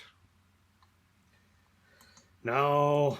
What is there? What is there really? What is there really? I already talked about how much I hate this like, kid, so. I think they're mean to this kid at the end. I think telling this kid that's got like problems, telling this kid like, I think really your heart's just not in it. This is Keir Starmer's favorite episode of Ultraman. Is, you know, you got to get back to work. Are you really that disabled? Come on. New Labour. New Labour. Man. Message to all people: don't live in Britain. Don't do that. Don't live in Canada too, for that matter. We have our election, and it's don't live in any of our countries. I need to tell you, like, there's an election going on. Like, the Conservatives were polling well initially because everyone really hated Trudeau. Mm-hmm. I did see the swing. The Trudeau was brought down because his his deputy prime minister, whose grandfather was a Ukrainian Nazi collaborator, and she's very open about the pride for her grandfather, but sure doesn't like to frame him that way. Resigned, and the new leadership, and there was a liberal leadership race, where she only got 8% of the vote, and the landslide victory was some banker guy, federal banker, who's now the prime minister and the liberal leader, and he's leading the poll specifically because the problem with the liberals was Trudeau, and no one wants the fucking glassy, nerdy voice fascist guy. The Conservative Party. I did have a conversation with my mum because she's, you know, where she was like, "Oh, you hear they got this new guy in Canada. He's like he worked at, he like did stuff for this bank or whatever." And I'm sat there like, you know who I am. You know I probably won't like him. Why are you telling me this? You know how this goes. He's a cool bank guy. He's a bank guy. One of my favorite things, because I think I've said before, I work a remote job for a company that's predominantly Canadian. Mm-hmm. There's a lot of people who, and I don't know, Mel, maybe you can enlighten me on this, but I think they hear American dude and just assume conservative. Yeah, they say some of the wildest shit off the cuff to me, and I'm just like, huh. Like, I don't say anything back, but I'm just like, you're thinking I'm gonna agree on some wild shit right now that I think there's a sense in Canada that the U.S. is just generally more right wing. Please ignore the fact that there's a lot of like extreme far right guys that Canada exports to the U.S. and spreads far right views, like Jordan Peterson. And like the Proud Boys guy. One of my coworkers I was on a call with while, you know, the whole tariff thing and the are we going into a recession thing hit was gloating to me about how he's watching the stock market right now, and I was just like, what's going on here? Let's go gambling. Yeah. Oh, dang it. The world's biggest dang it. Yeah, we're done talking about this episode of let's go to the next one. Yeah, well, you know what? The thing about our leaders is that, like, what I really think we need is a king. Well, unfortunately, both Red and I have the same one. Well, when Problems Wizard comes around, the king can come with his trusty hammer to squash the Problems Wizard. I wish I had a king that squashed problems. I wish that was what a king did. I wish that was true. I wish Saladin was real. I wish Saladin was real. What if I told you there's an arc of Muv-Luv about this? That I believe it. Yeah. About kings? Like close. I mean, Japan like, is like a an monarchy. emperor. Yeah, like a, you know. The Emperor, yeah. Yeah. An OBE. Is Muv-Luv like nationalist about the emperor? There are people in it that are. I see. I understand. I wonder how long the emperor lasts in the apocalyptic world. Anyway, go on. That's a good question.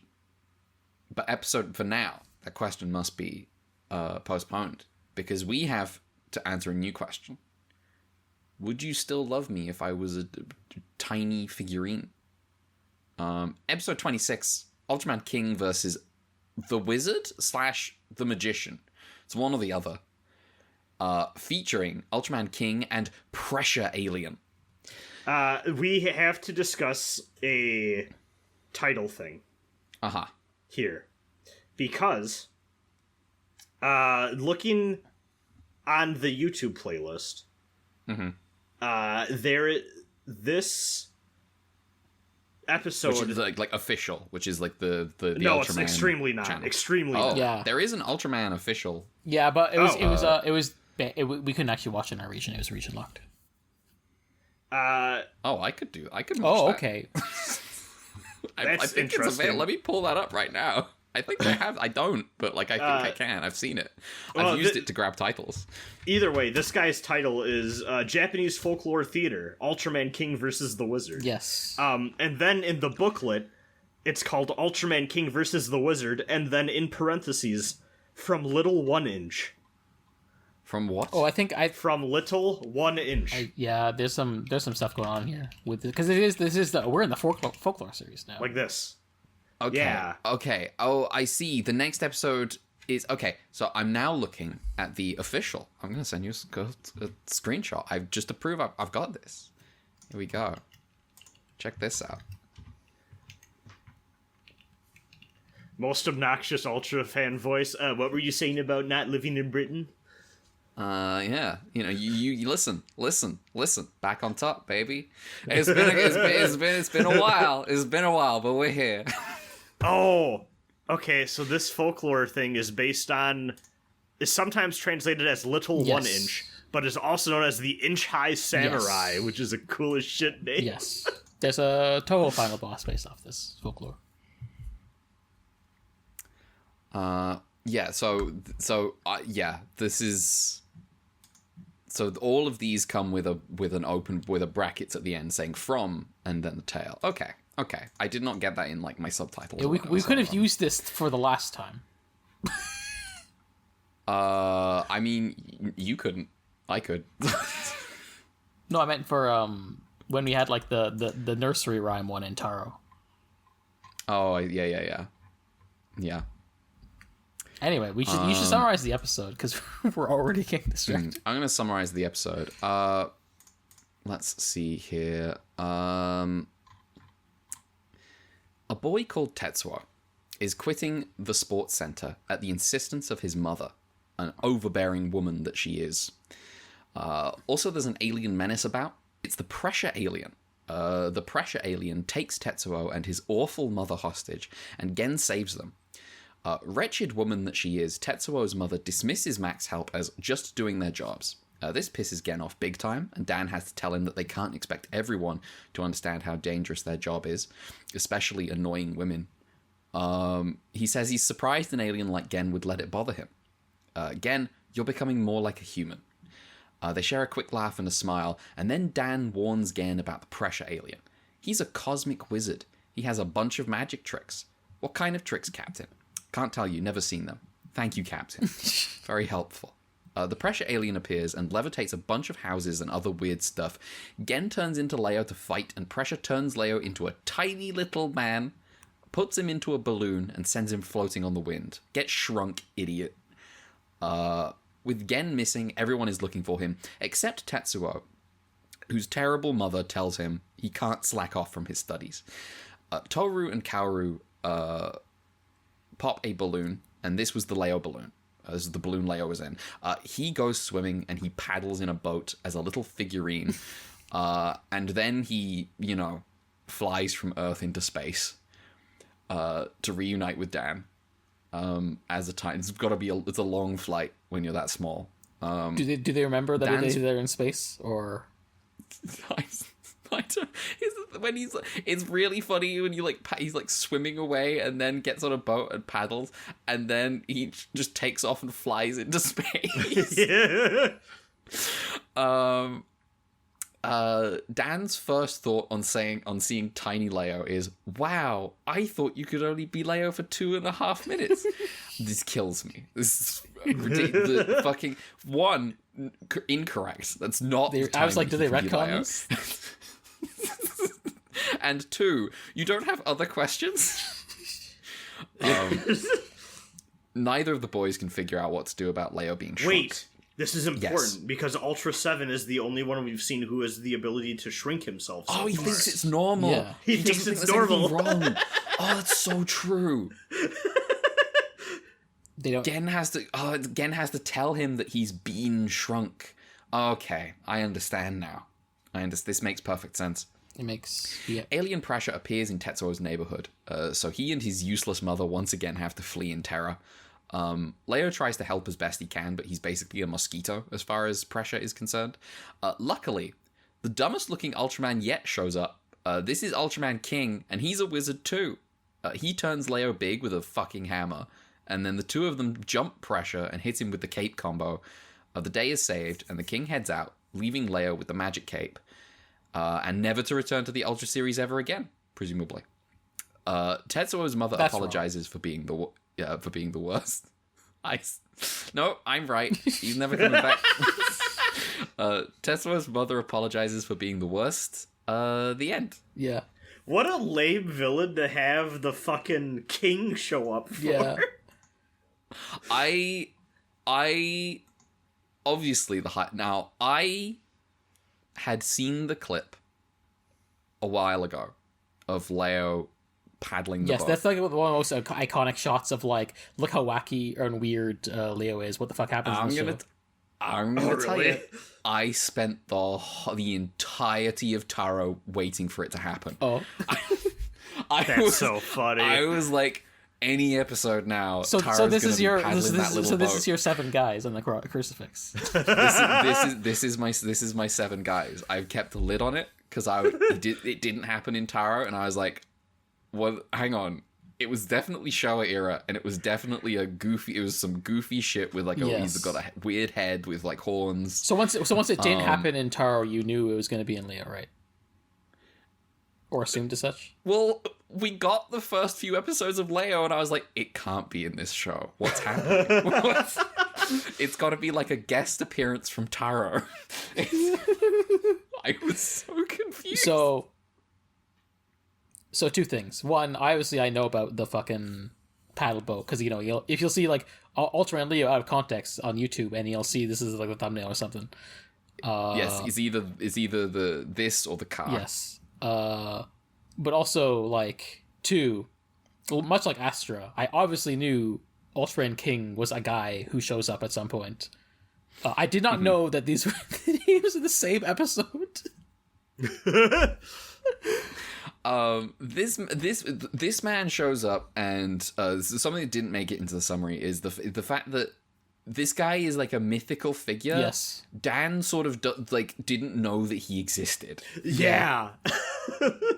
It seems like so production-wise, it was going to be Father of Ultra originally, and I don't know why they made a new guy.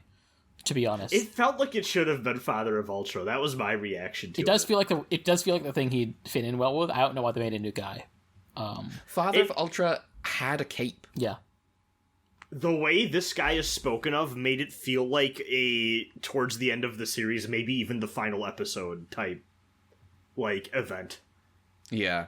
It was weird. This guy showed up with, like, his design is so strange. I'm gonna pull up the Ultraman King design. I don't like how he looks, I'm gonna be honest. He's not my favorite. Like, I'm okay with him, but he's not my favorite, obviously. He's got the purple and the silver, like Alien Clean. I should point out, as well, it was cool that he turned the cape into an umbrella drill. He did do that. The umbrella, I liked the umbrella. I liked the umbrella. I will also say that the hammer is part of the 9-inch... The inch tall samurai story as like the thing that makes him grow. Yeah. The 9-inch samurai is a different story. Yeah. Yeah, the beard throws me off. I think if we didn't have the beard, I would be much like fine how you felt design. about the dad in Ultraman Rising. You know what? I didn't even clock True. this as a beard. I thought it was just a weird fucked up chin. But you're right. Me seeing beard for the first time. What's wrong with your chin? Yeah, that's how I feel about my beard too. I thought we had like a crimson chin looking ass. Damn. Just like Ultra Chad. Yeah, that's what we got going on. The Ultra Boy Wonder. The Ultra Boy Wonder. So yeah, Ultraman King was a strange addition, but like I'm not, we're in like a weird period where Ultraman Leo has decided that it's not Ultraman Leo anymore. It's going back to it's doing Taro stuff now. It's like, so I will say it is in the show Ultra tradition to introduce a guy who's supposed to be really cool in a really unceremonious way, as if we're supposed to care. Yeah. See back to Father Ultra's first debut. Oh, where he gets owned. Yes. Wait, I just realized he has 2 color timers. I don't even know if he what technically the has a fuck? color timer. Like, I'm going to do the timer for him just in case, but I don't even actually know if he has a timer. If these are just buttons and not like 2 timers, they've got to measure different things. They've got to be timers for different things. What's the second timer for? Maybe it's Ultra 7's timer. He stole it. He stole it when Ultra 7 was a baby. He's like, That's it'll why make Dan me is last twice as long. And 7's like, well, actually. Oh, well, actually, now it means I last forever. This hammer is also Ideon voice. Oh, his color timer is 0. Well, actually, it's infinite. Yeah. This fucking hammer is like the thing you use at those like, little pizzeria like arcade places to play. I mean, it is like it's so unceremonious. It is like supposed to be like a traditional hammer from the folklore. Okay. Though maybe it is like more stylized. Well, I guess it depends. Is that how the one samurai gets big again? Yeah. Okay. Yeah, you have to equip your hammer and then target the 1-inch samurai and then, hit him with the hammer and it fills the meter and he gets big. It repairs him. Okay.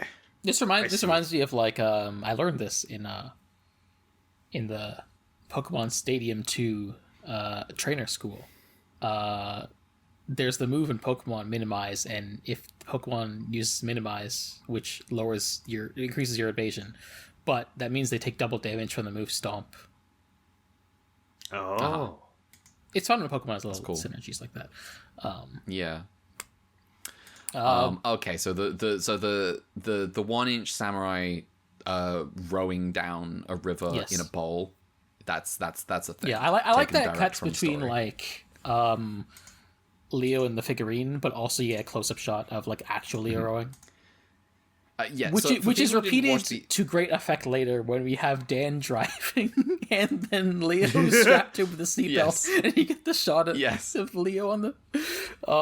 Still This is that is fantastic. I'm a big fan. I like Tiny Leo. I think it's good. I think this episode is divided between really a fun whimsical fairy tale story I actually enjoyed and really obnoxious misogyny. So this actor has been in Ultraman before, playing this exact same role, right? A couple of times. I want to know what her opinion is on this. I think she's a traitor to her kind. Is she the same as the annoying mom from the road trip episode? I think so. Or she's like in the one where like the kids draw on the wall and she's like annoyed at them. Yes, it's the drawing on the wall episode specifically. Okay. And I went back when we watched the drawing on the wall episode. I thought I recognized her from an episode of the one before that. What was the one before that? Yeah, Ace. That's it. I forgot Ace's name. That's okay. It's a show that doesn't matter. It's a show that doesn't matter. They recapped their own premise. How much could it matter in the grand scheme of things? Exactly. So yeah, this is. You know, you can either you can take two perspectives on this. This is either like a thankless role and she's getting, she's getting paid. Yeah. Or you can take a bit of an antagonistic role and say, well, you stop taking these fucking, don't respect yourself and other women more. Respect yourself, Jesus Christ. Because this is awful stuff. This is it's really terrible. Like. She is she's like awful as like a person and a parent. And also it's like it's very clearly a straw man, overbearing mother. Yeah. Yeah, it's just writers who have feelings about their mums getting it out in like the worst way possible. Yeah. Have feelings about their mums and their wives and how they treat their children that they don't see. The show only has room for men and their feelings. Yeah, that only men can have. This has always been true about Ultraman Leo, and it used sometimes I'm like. Yes, it's the feeling of these terrible men, their feelings, and then this week it's like you gotta respect women a little more. Yeah, it is like really funny and sad the way that we really did just get like,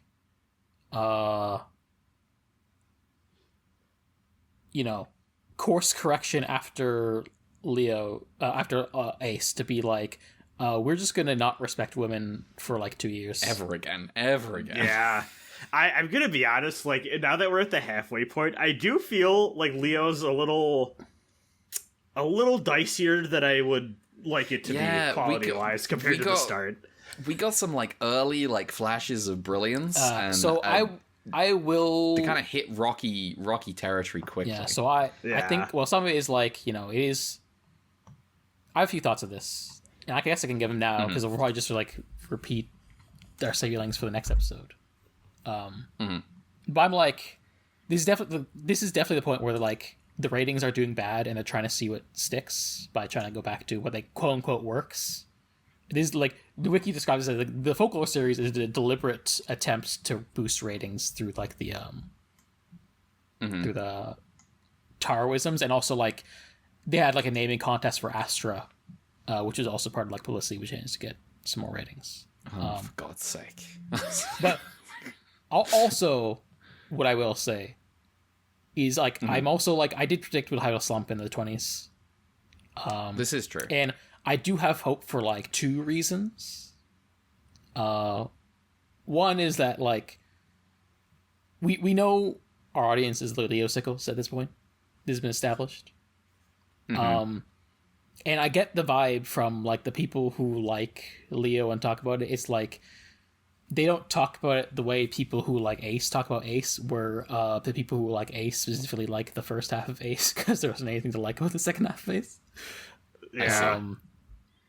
And also, if you remember from our production history, I did get spoiled on later Leo stuff. So. Oh, I see.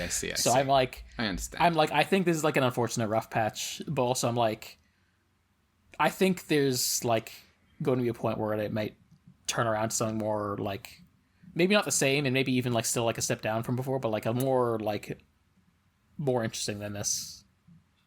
And also some of that might also be like there's a difference between like we have to boost the ratings because we don't want the show to cut prematurely to the end is in sight and we know that there's not going to be another show after this, so we can just do whatever the fuck we want. Oh, you know what? When that hits, that's going to hit. Because right now it's definitely if like... that hits. I got my fingers crossed now. Because based on what I saw in the production, it was like... the possibility of them having the show like get like a core less was a possibility. They almost considered cutting it short, and they ended up like going the full 50 anyway. And I think like when it's like in the sort of like the last stretch where they're just kind of like whatever, we'll just do whatever the fuck we want. Is based on, and that's where the spoiler I think I saw came in. So I see. Well, I will keep my fingers crossed for that. For now, we're in a bit of a slump. Yeah, we'll see. It's not like we're gonna, podcast isn't cancelled. Ultraman will continue. We'll still be watching more episodes next week. We made it through Ace. It'll be fine. It'll be fine. Who made this episode? Oh, wait, I got more to talk about. Okay. Oh, go for it. They keep saying pressure. I don't think that's true. I don't know if that's how I describe what's going on here. It's kind of funny. Well, first of all, I think when he grabs the family in like that episode, that did remind me of like pressure or like gravity kind of magic, kind of. Yeah. But also, I do think them like throwing hands with the wizard in the house is really cool. I actually like the wizard himself. He's a cool guy. Fun. He's a cool antagonist. Mm-hmm. Yeah, we kind of skimmed over it, but that hostage situation is actually kind of fun. You've got like him levitating mother and child, and Gen running in, and like this it's like this claustrophobic hand-to-hand combat. Like they're stuff. like a bedroom and they're fighting, and it's cool. Yeah.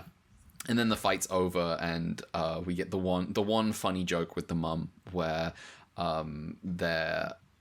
she's her son's like, oh, you should thank Mac, they saved us, and there's a Mac officer right next to her, kind of tired, and she just pushes him over and goes, that's their job.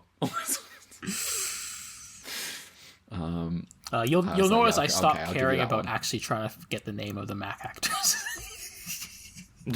Oh yeah, I don't care about any of that anymore. If Aoshima's gone, that's it. This is not the show for it. Yeah. They've got two guys that are kind of regulars now, and I see their faces. I don't care. I don't care. They're not guys. Yeah. They're not guys in the way Kirishima is. No. But this is like, because I know like pressure is like a loan word in Japanese, and it's got like kind of this particular meaning. People use it in Gundam a lot. I just realized that's probably where like the Pokemon ability pressure comes from, the Japanese understanding the word. Yeah. That makes sense. Because so it might be in that sense. I think that's a little more appropriate. I couldn't like define what it means, but I have a sense of it, a sense of what it means. It's like, you got people in like shonen are always talking about like, oh, this pressure. Yeah. Classic Gundam bit too. Yeah. Yes. Who made this episode? So, interesting story with the director. So, this is a director we had one time, but Mel would probably be more familiar with. It's Jun Oki. Yeah. Who has been an assistant director and special effects director all throughout from Ultra Q on, and occasionally steps into the main director role. Yeah, he's primarily been like Jisoji's guy on like for Jisoji's episodes. Yes. And I think the only other time that we've had him as a main director was the episode with the earthquakes and that tunnel that was being constructed in Return of Ultraman, if you recall that one. Yeah. That's the one with the larva and the moth-based thing. The one of the monster. That was like the Masterpiece Theater that was actually terrible.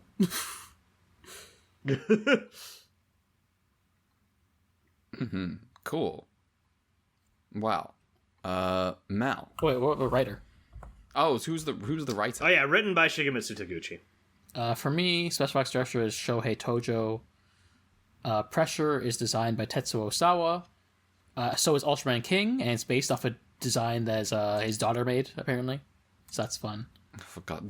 Okay. Suit actor is This. Sorry. Toshia. My inner hater was about to come out. Yeah. I was about to talk shit about a child.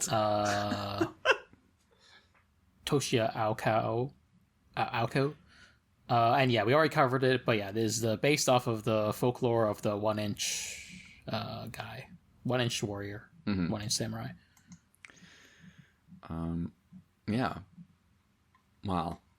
Do we have anything more to say about this episode? No. It's funny they just did the Kubo thing. We're stuck. We need a new guy. Yeah. You know what? We just introduce a new guy. Yeah. Okay. Before we move on to the next episode, I've got Discord open on one of my screens here, and we posted a few images since I missed them. Brad, can you post another Nikke? Sure. Just any Nikke? Yeah, just one. Okay. There you go. There we go. Thank you. Who the fuck? What the? That's a huge gun. Yeah, that's Red Hood. That's like the one Rappy looks up to, and then she becomes I see. Rappy Red Hood. Oh, I see. Oh, I understand. because I'm not there in the story yet, though. I can see the arc in my mind, not that one. Not that arc. Yeah, different. All right. Thank you. Yeah, anytime. Episode 27. It's called Japanese Folklore Series. You're Strong, Momotaro. Right, okay. My subs picked up on this in the title. For this one. Not the... Yeah. I'm gonna do something. Anyway. For whatever reason, no one has ripped the Mill Creek subs yet. Yeah. Not unlike every other season so far. Yeah. Officer, I have no excuse. I downloaded my copy of Ultraman Leo. I can't have been watching the Blu-ray. Legally speaking, my excuses do not hold up in court. Featuring the Oni kaiju Onion. Okay, so on Planet Apple, there's an Oni called Onion who likes fruit and is scared of chickens. On Earth, there's a boy called Momotaro who gets bullied for his name. And those bullies are like, yeah, you don't have parents because you came from a peach. And Momotaro is like, no, I don't have parents because they died. Leave me alone. You're an orphan. Jesus Christ. He gets rescued by the combined aura of Gen, Dan, and the fam. Gen and Dan are in uniform for some reason, just while they're hanging out. It's like the kids who like high school anime, where they're like, we're just gonna hang out in our school uniforms for some reason on Sunday. Yeah, it just feels right. Just a convenient outfit. I don't have anything else right now. Yeah, been institutionalized. The bullies run off, and Momotaro says he'll beat up a real Oni if one ever shows up. And Dan's like, "Good for you, kid," as if that's like an actual thing he's gonna do. Yeah. Well, good news. Onion the Oni has arrived on Earth and is causing chaos. Yeah. Momotaro drags his grandparents out of their shop to save them from the Oni. Their fruit shop, specifically. Mac tries a bunch of stuff, and they just can't beat the Oni. Momotaro sees Gen as he's running and remembers his pledge. He turns to fight Onion, and for some reason, the bullies rock up and are just like, yeah, we think you're cool now. We'll follow you to our deaths if need be. No idea why. Anyway, perfect plan. Doesn't fucking work. Mac rescues the kids, and Gen turns away Momotaro's assistance. Momotaro takes matters into his own hands and tries to get a dog, monkey, and pheasant to help him hunt the Oni, like in the story, but can only get a chicken. Gen sees his determination and agrees to help. They do this weird thing where they dangle a big fake peach in front of Onion to bait him, and then they drop it and it splits open to reveal Momotaro and his chicken. First, Onion is afraid of chickens. Second, Momotaro has a bow and arrow, and he terrorizes Onion with his shots. He even shoots Onion's animal skin skirt.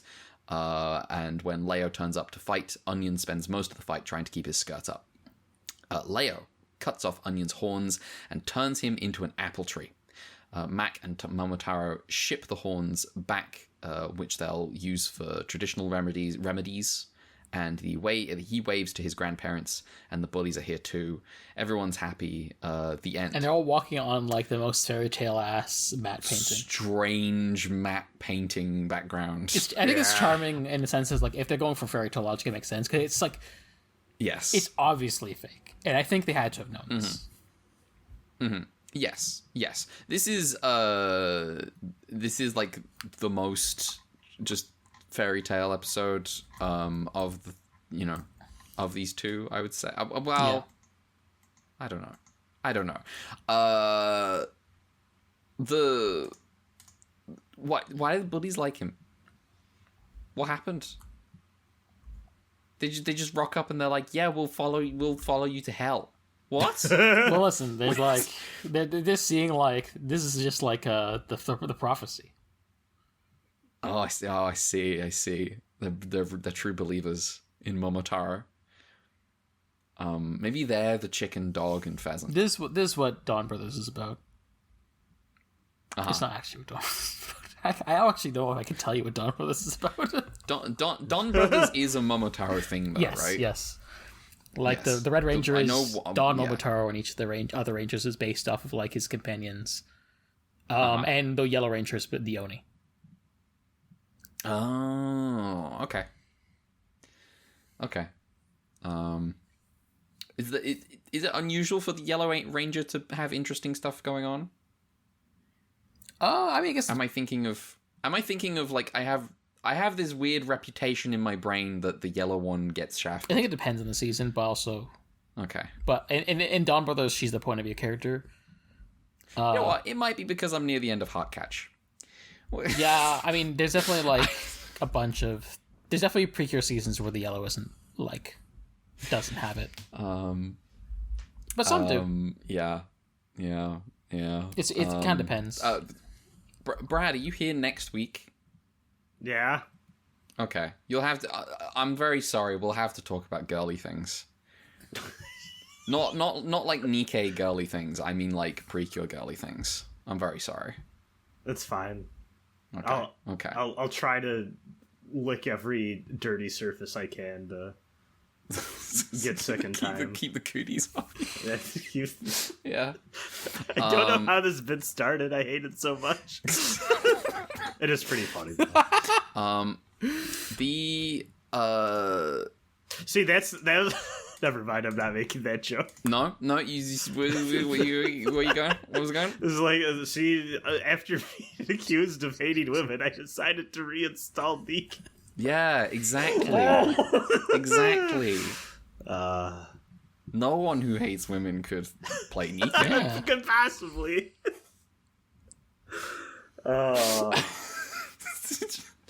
Simpsons, no one who speaks German could be evil voice.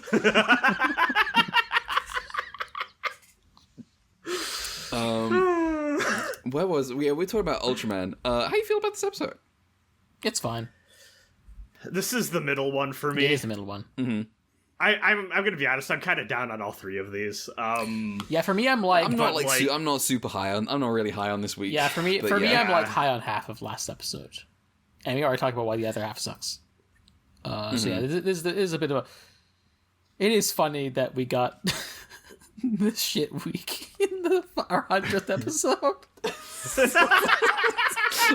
Welcome to the big 100, everyone. We're in the middle of Leo's Ultra Slop season. I do think it's fun era. we got Ultraman King on episode 100, though. We're trapped in folk slop. That's true. Yeah, we're trapped in folk slop. God, you know what? Ultraman has horror slop and folk slop. We should be deploying this a little more. But we've gained this terminology almost like just in time for the Showa era to fucking end. Unfortunately, we do still have 80. Much like how these episodes fall in terms of placement in the lineup, they're pretty mid. Yeah. This one is like all three of these episodes are about a child, and I'm just like, oh no, we're in the latter stages of Taro again. Yeah. And I think this one is like the one where the kid I care the least about, just because we've had plenty of bullying on Ultraman. Ultraman has had some pretty like good bullied kids before. This is like, I'm like, these bullies are like, oh hey, your parents are dead, and then they get chased away, and then they come back and they're like, you know what, we love you, actually, you're our hero, we're here for you, we'll help you. And it's like, there are intermediary steps here where like you had to do some writing that you just kind of decided you were gonna skip. It's like with Ultraman, not Ultraman, Gundam H. Yes, it's like kind of you can just kind of gesture at writing that should have happened. It's fine. So yeah, I'm just kind of like, I don't care about this kid, and I am by default, I think I am just a little bit, I'm a little bit of a hater for silliness sometimes. Occasionally, I don't. You're not whimsy pilled. I'm not. You're not gnome core. I'm not gnome core. I'm not. I'm like, I just have, I'm not proud of it, but I don't have it. I don't have it in me, not really. I have it in some ways, but not I don't know. Not this episode. I'm like, ugh. Yeah, I think this one was dumb, because especially because he was like, well, my name is Nomotaro, which means I do have to get the gang together. Yeah. Do I do think is funny, though. Mm-hmm. I do think it's funny the kaiju is an Oni named Onion, and also the standard way of translating an Oni into English is ogre. Mm-hmm. Yeah. Oh shit. Oh, good. Oh, they have layers. Yeah, they have layers. Oni have layers. Yeah. That's crazy. That's good. Oh, well, thank you for this pic. Thank you for this. Who's this Nikke character? No picture of a fucking gnome. Okay. Well, now I've got a fucking. What the fuck am I looking at? You're looking at a meme that says, when you're watching Nomeo and Julia 2 and your dad walk in during the part where the gnome is shaking his butt, with the nostalgia critic making the face. Yeah. Well, that is how that goes, I guess. Your reaction to this is just proving that you hate whimsy. Yeah. Well, one of us hates whimsy, the other hates women.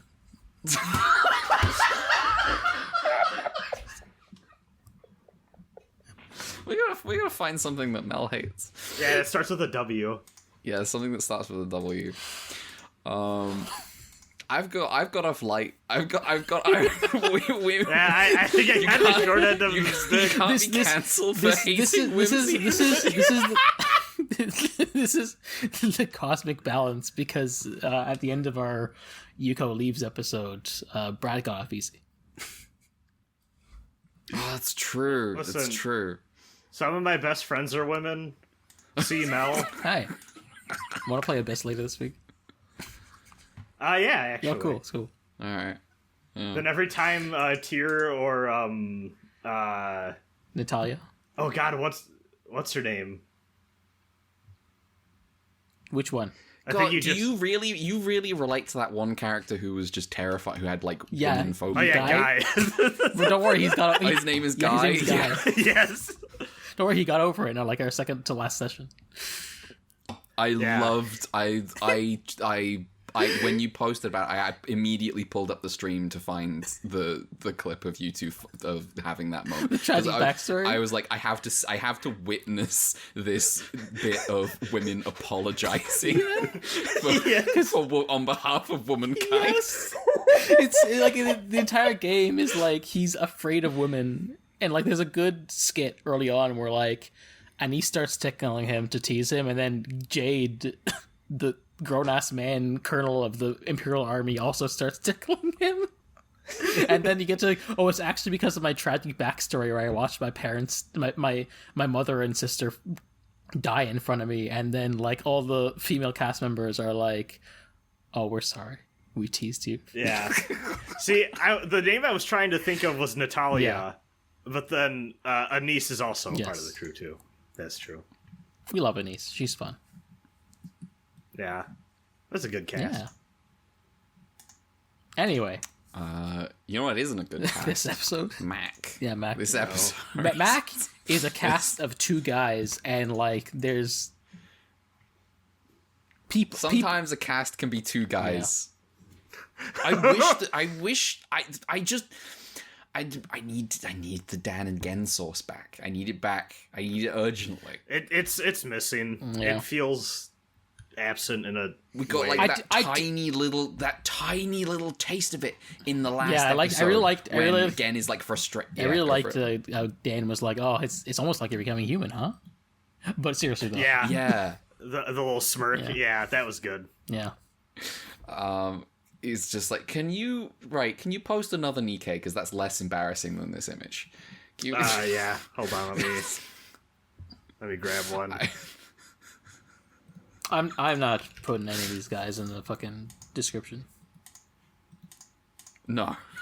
I was like, I should probably start putting some of these images in the description just like as a reference, but This is anti-podcasting right now. Yeah. Thank you for this. This was cool. Not just because the Yeah, this is Snow White. Yeah. Oh, It's called Snow White. Okay, well, Yeah. it's a bit cringe. she's got like a big revolver Snow- and also has a gun and backpack. It is cool. Yeah. She does look like she's about to go into the finale of Stardust Memory. Yeah, for some reason, this is in the related images of her in chibi form holding 2 chicken legs. Nice. I don't know why, but yeah. Nice. Anyway. Yeah, the last episode where we had Gen being like, it sucks that like that woman won't respect us, and Dan, he doesn't say any of that. But Dan just witnesses his anger and just has to be like, Gen, you have to understand, not everyone has to understand how dangerous it is for us. No one has to get it. It is our job. Yeah, I just got that little taste of it, and I was like, I need it back. Where's it gone? We'll see.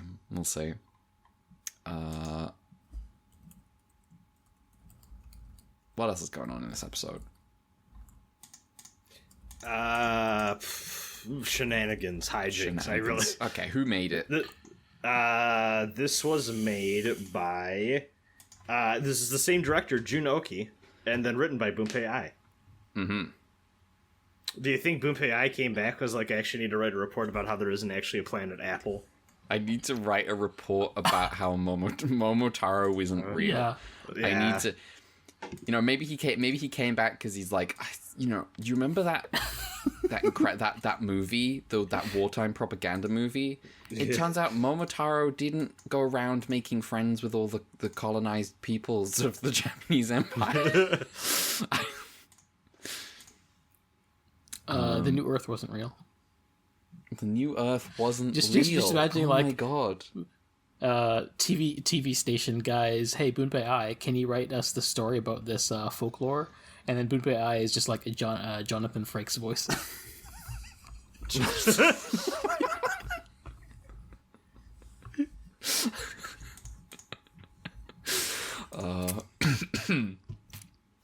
Well, Mel, your background details. Onion is designed by Tetsuo Osawa again. Shohei Tojo, special effects director. Cool. I wonder if Bunpei Ai could like go and investigate the rumors of like some escaped convicts with tattoos on their skin. Yeah. He's got to, he's gonna go figure it out. Yeah. He's gonna use it as an excuse for a holiday to Hokkaido. Yeah. Okay, I was about to say, I have no idea what this is referring to, and then, This golden Kamui thing. I see. The premise of Golden... Yeah. So I think we're done talking about these episodes. Yeah. Yeah. Cool.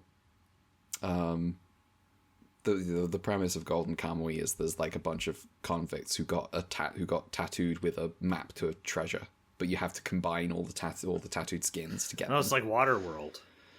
Is that Is what it? Waterworld's about? I mean, Waterworld has like a little kid with a map tattoo. Oh. Okay. If I'm remembering correctly. Kevin Costner should be in Golden Kamuy. He should play when the white guy shows up at some point in Golden Kamuy. I think there's like a hunter guy or something who shows up in Golden Kamuy who's he's like American or something. When the live action gets to him, I think they should have Kevin Costner.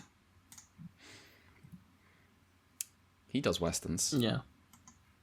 It is. I still think it's funny. I managed to snipe that one character's voice actor. Yeah. I mean, that's how it goes with Suda. It's just like so the manga Akane Banashi. Yeah. Let me find this character who I was like this. There's a character in Akane Banashi who I'm like, I can't wait for Akane Banashi to get an anime adaptation and for Kenjiro Tsuda to voice this character. And it's this guy who... Oh, yeah, obviously. I'm having to remember his name, so I'm not just posting an image in the chat. What the fuck is this guy's name? Four Pillars. What are they called? Character. Unfortunately, we're just gonna have to stick around here for a second because I can't let this go. Well, you're the one editing. I'm the one editing. I'm making work for myself, I guess. This is true. The Arakawa Masters. I believe it is Iken Arakawa. There you go. There we go. That's a pseudo character if I've ever seen one. Okay. Mal, do you have some color timers for these episodes? I do. Jury, I'm gonna ask Jury's still out, and if Ultraman King has a color timer, I'll put a tentative one here in case. But anyway. These are stupid. Episode 25, 7 minutes, 49 seconds. Okay. Holy shit. Even stupider. That's like a fourth of the episode. Even stupider. Episode 26, 13 minutes, 19 seconds. They justified it. Yeah. They justified it in that episode. Dan was like, I thought you could only be Ultraman for 2.5 minutes, and Gen's like, I guess when I'm tiny, it takes less energy. Tentatively, King, 2 minutes, 34 seconds. Mm-hmm. And 27, more normal, 1 minute, 16 seconds. Okay, cool. Do we have any emails? Yeah, we have a Cat's email from last week. Hello, Cat. And then also Author Fanboy has a couple, by the way. So first off... A couple of emails? Well, one's an addendum. One's an addendum. Okay. Subject line is... I retract my previous statement. I don't remember these Leo episodes either, but I just watched the ARC movies, so I'm just going to email you about that instead. All right, fair play. Yeah. Okay, well, I do remember Astra, obviously, but I didn't remember anything else about the episode. I remember exactly one Astra story, the hashtag iconic one, you'll get there. But hey, did you know his design is supposed to communicate that he was held prisoner by alien magma, and that's why... No, I don't know this at all. Apparently, his design was supposed to communicate that he was held prisoner by alien magma. That's why he got a chain on his leg, and his head crest is smaller than Leo's because it got damaged, apparently. I didn't notice the chain at all. I didn't see the chain at all. He does. I'm right now. Maybe we're learning things. I noticed on account of the fact that it is still seared into my brain the idea that the red is flesh, and so OG Ultraman has thigh highs. With this in mind, Ultraman Astra. This is a design. This is, you know. I like that one the, Nikke character. the leg cuff. Yeah, exactly. This is he's got. Oh he's yeah, got I see. Now I'm actually looking at it. That's cool. Yeah. Yeah. I end up finding like trivia for Astra later. I guess I'll just slide it in here. He was designed by Yoshio Suzuki with the intent of looking like a less mature Leo. I can see that. Obviously. Wait, isn't he the older brother though? No, Leo's the older brother. Oh, that's what, remember, like in the episode, Leo the kid was trying to help his younger brother. Oh, that's right. Yeah, that's true. This is how much Alien Ultra Astra. His name is just Astra. I figured. He's not an Ultra? He doesn't have the Ultra title. His name is just Astra. I'm gonna kill myself. What are you talking about? Just like Zoffy. He's fucking... Just like Zoffy? Yeah. I'm so mad. Just like Zoffy. His name is... I'm Super Riot has to get his shit together. We need Zoffy back. Where's Zoffy? It is funny we haven't got the Ultra Brothers in this show yet. Except for Dan. Except for Dan. Yeah. I do kind of like that in a way, but here's the thing. I would like it more if there weren't Ultra cameos. Yeah. By new guys. And at that point I'm just like, okay, if you're going to do it, please just have the old ones. Yeah. Please deploy Zoffy to do the 1-inch samurai stuff this episode. I think that would be great. Yeah. I think it should have been Zoffy. I think I should be able to get off this recording and post the here's Zoffy image. Yeah. Anyway, I'll continue the email. Yeah, continue. I guess I like the Arc movie more than you guys overall did, but I agree it's a weird one. The dog was a bit nothing, but I thought the plant parasite was a fun, spare script that just wasn't a full episode length, so why not use it for this? Final section was incredibly yaoi. I'm just glad the trailers managed to completely keep a surprise while pretending to give everything away, like, oh, that's an evil Ultra. Mm-hmm. I want to give an aside for myself. I did see someone in the past week watch the Blazer movie and Arc movie back to back.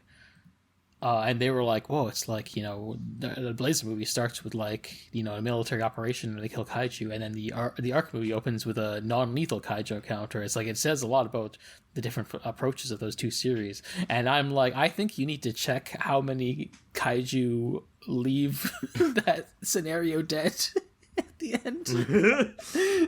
This is the terminal Ultraman fan problem is that they just I think Ultraman fans just like to they're marks. They buy the excuses so quickly. Yeah, I'm just like, I think even if the dog didn't die at the end, him and Ultraman still also do kill 2 other kaiju.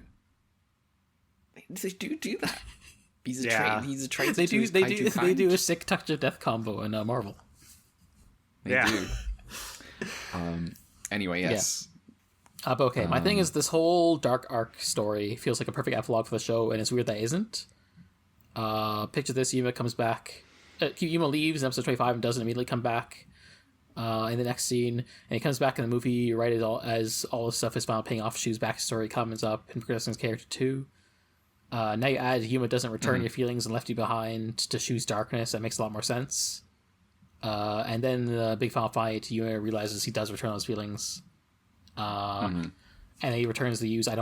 He returns Shu's I don't want to lose you, gay car scene line, etc. Gay realizations. That's the kind of stuff that would work really well after the show, and they don't have to worry about erasing Shu's memories because everyone knows Yuma's Ultraman. I'm half convinced something like this was the original plan. The decision to change it to something other than a sequel for a change was made partway through production, and the staff description of the process just kind of danced around the timing. I don't know. It does feel weird in a way.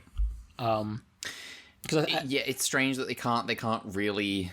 This isn't because it's in the middle of something, and it feels like this kind of it's intended to be this momentous thing for their relationship, and it's like it's completely not. Yeah, it doesn't. Yeah. Really, I think you can cut it out, and nothing changes about their relationship in the show. Yeah, it's strange. It's like we said it was like a nice. We kind of like that it was an interquel instead of like a sequel, but at the same time with the stuff they were trying to do with the Shu Yuma dark arc stuff. It would have made more sense if it was a sequel that actually advanced the relationship. It's such a strange thing, this movie. Yeah. It's a sketch, though. Anyway, hey, as far as Tokuhiro / Super Robots, etc. crying goes, you could count that the original Kamen Rider has teardrop sculpting his helmet. That's like a common Ultraman... Kamen Rider motif, I think. It's just like, you look at the Kamen Rider helmets, they all have tears, kind of. That's like important. Yeah. Also, Bioman mentioned, come here. For reference, Kat was the person I watched Bioman with, so... Oh, cool. Bioman is so good. It's almost my favorite Sentai ever. The stunts and outfits and music and everything are so good to me. Also individual, and she likes to read certain Yuri readings into it. I see. I understand. I understand. I watched like 10 episodes off the back of like we were watching Mirror Man, and I was so it was so clear to me how much I didn't care about when he was fighting giant kaiju versus when he was just a guy getting jumped by 5 men in suits. And I was like, this goes fucking hard. I should watch Sentai right now. Yeah. And it was cool. It was really cool. I don't know why I stopped watching. I should get back to it at some point. Batman's cool. I feel like the 80s and also 90s era would be your vibe. Yeah, I mean the two that I like have like as my like I'm gonna watch those is Bioman and Jetman. Yeah, I'm not gonna force it on you, but I would say like I'd recommend Mega Ranger as well. It's one of my favorites. Okay, I will keep that in mind. And I do think like it's not necessarily until the aughts where like maybe the robots were more functory, but maybe it's like more like late aughts kind of thing. I think it depends. Might even be 10s to be honest. I just realized Brad's missing Formula 1. Oh, yeah. That's too bad. That's fine. Yeah. Anyway, thank you for your email. Thank you for your email. Oh, thank you for your email. Thank you for your email. Thank you for your email. Mothra Fanboy is back, and they finished Ultraman Ace. Yippee! Well, yippee! You're done. Yippee! Yippee! Anyway. Warning, there's another extremely long one. I expect this. Doesn't mean it's better than Ultra 7, though. Hello, Ultra Q. First of all, great job on 100 episodes of the show. To ruin your mood, I finished Ultraman Ace this morning. Very true. Very true. This is, you know what? This is probably the funniest way we could have had an episode 100, honestly. Yeah, this is a strange 100. Yeah. Hey, right, what Pokemon is it? What is Pokemon 100? I don't know. Pokemon 100 is Voltorb. Oh, actually, I feel like I should remember that. But anyway, yeah, Voltorb's a funny one. Anyway, and I have thoughts on this show. I definitely do, of varying quality. When I started the show, I was well aware of the fan base had mixed feelings on the show. The same with me. I started watching the show and I was really enjoying it. Highlights include the possessed child in episode 3, incel representation, that one single episode with the ant, Muratsu mind control where he was the dad astronaut. The terrible monster is 10 women, the one with the 6 boobs who fused into a bike. The cactus, the Ultra Crucifix. The Summer Horror series as well, excluding episode 17. I didn't like that as much, but the cow was great, and so is King Crab. I don't remember those as much, but and also my beloved Pigeon episode. The beloved I think the Pigeon episode would have been better if it was a Taro episode. Probably. I think they would have executed better. Many episodes of Ace would have been better if they were Taro episodes. Yeah. Like Kotaro would just have more fun. The Ace episode. Well, like the Ace episode where Kotaro's in it. Yeah. Yeah. Yeah, it's crazy how... Crazy. No, you know what? I'm making an exception. That is the only episode of Ace that would not be better if that was actually Kotaro. It's important that he's not normal yet. That he's not, he's normaler. Also, just like a tangent, it's funny when I watched like the fourth Gamera movie last week, and like Kotaro's actor shows up as just like 2 seconds as like a minor character. I see. He's a roaming hero. Yeah. He's traveling. He's out there. Almost as a foreshadowing of the show to come, episodes 19 to 21 happened. The Church's Cap episode, the boat episode, and Celestial Maiden. Those episodes sucks, but Ultraman's not always perfect. Quick side tangent about Kappas. I think they're really cool, but the Ultra series can't do a good episode with them. They suggest that there may be a future Mid-Aughts episode that might have a better one, but look forward to that in some amount of years. We don't know the math. Mm-hmm. Then we get Peach Batch, there's Silver Mask, Sayonara Pool, and my favorite of the show. This is the point where I speedrun my thoughts on the characters. Hokuto, is there anything to say? He sucks. I wrote a lot about that. We'll get to that. Minami is the better protagonist. Shame what happens during episode 28. We'll get to that. Captain Ryu, my favorite captain thus far, only challenged by Ibiki, the other goat. Is Ryu still our fave captain? Well, I guess it's Dan. That's cheating. No, I've got Dan.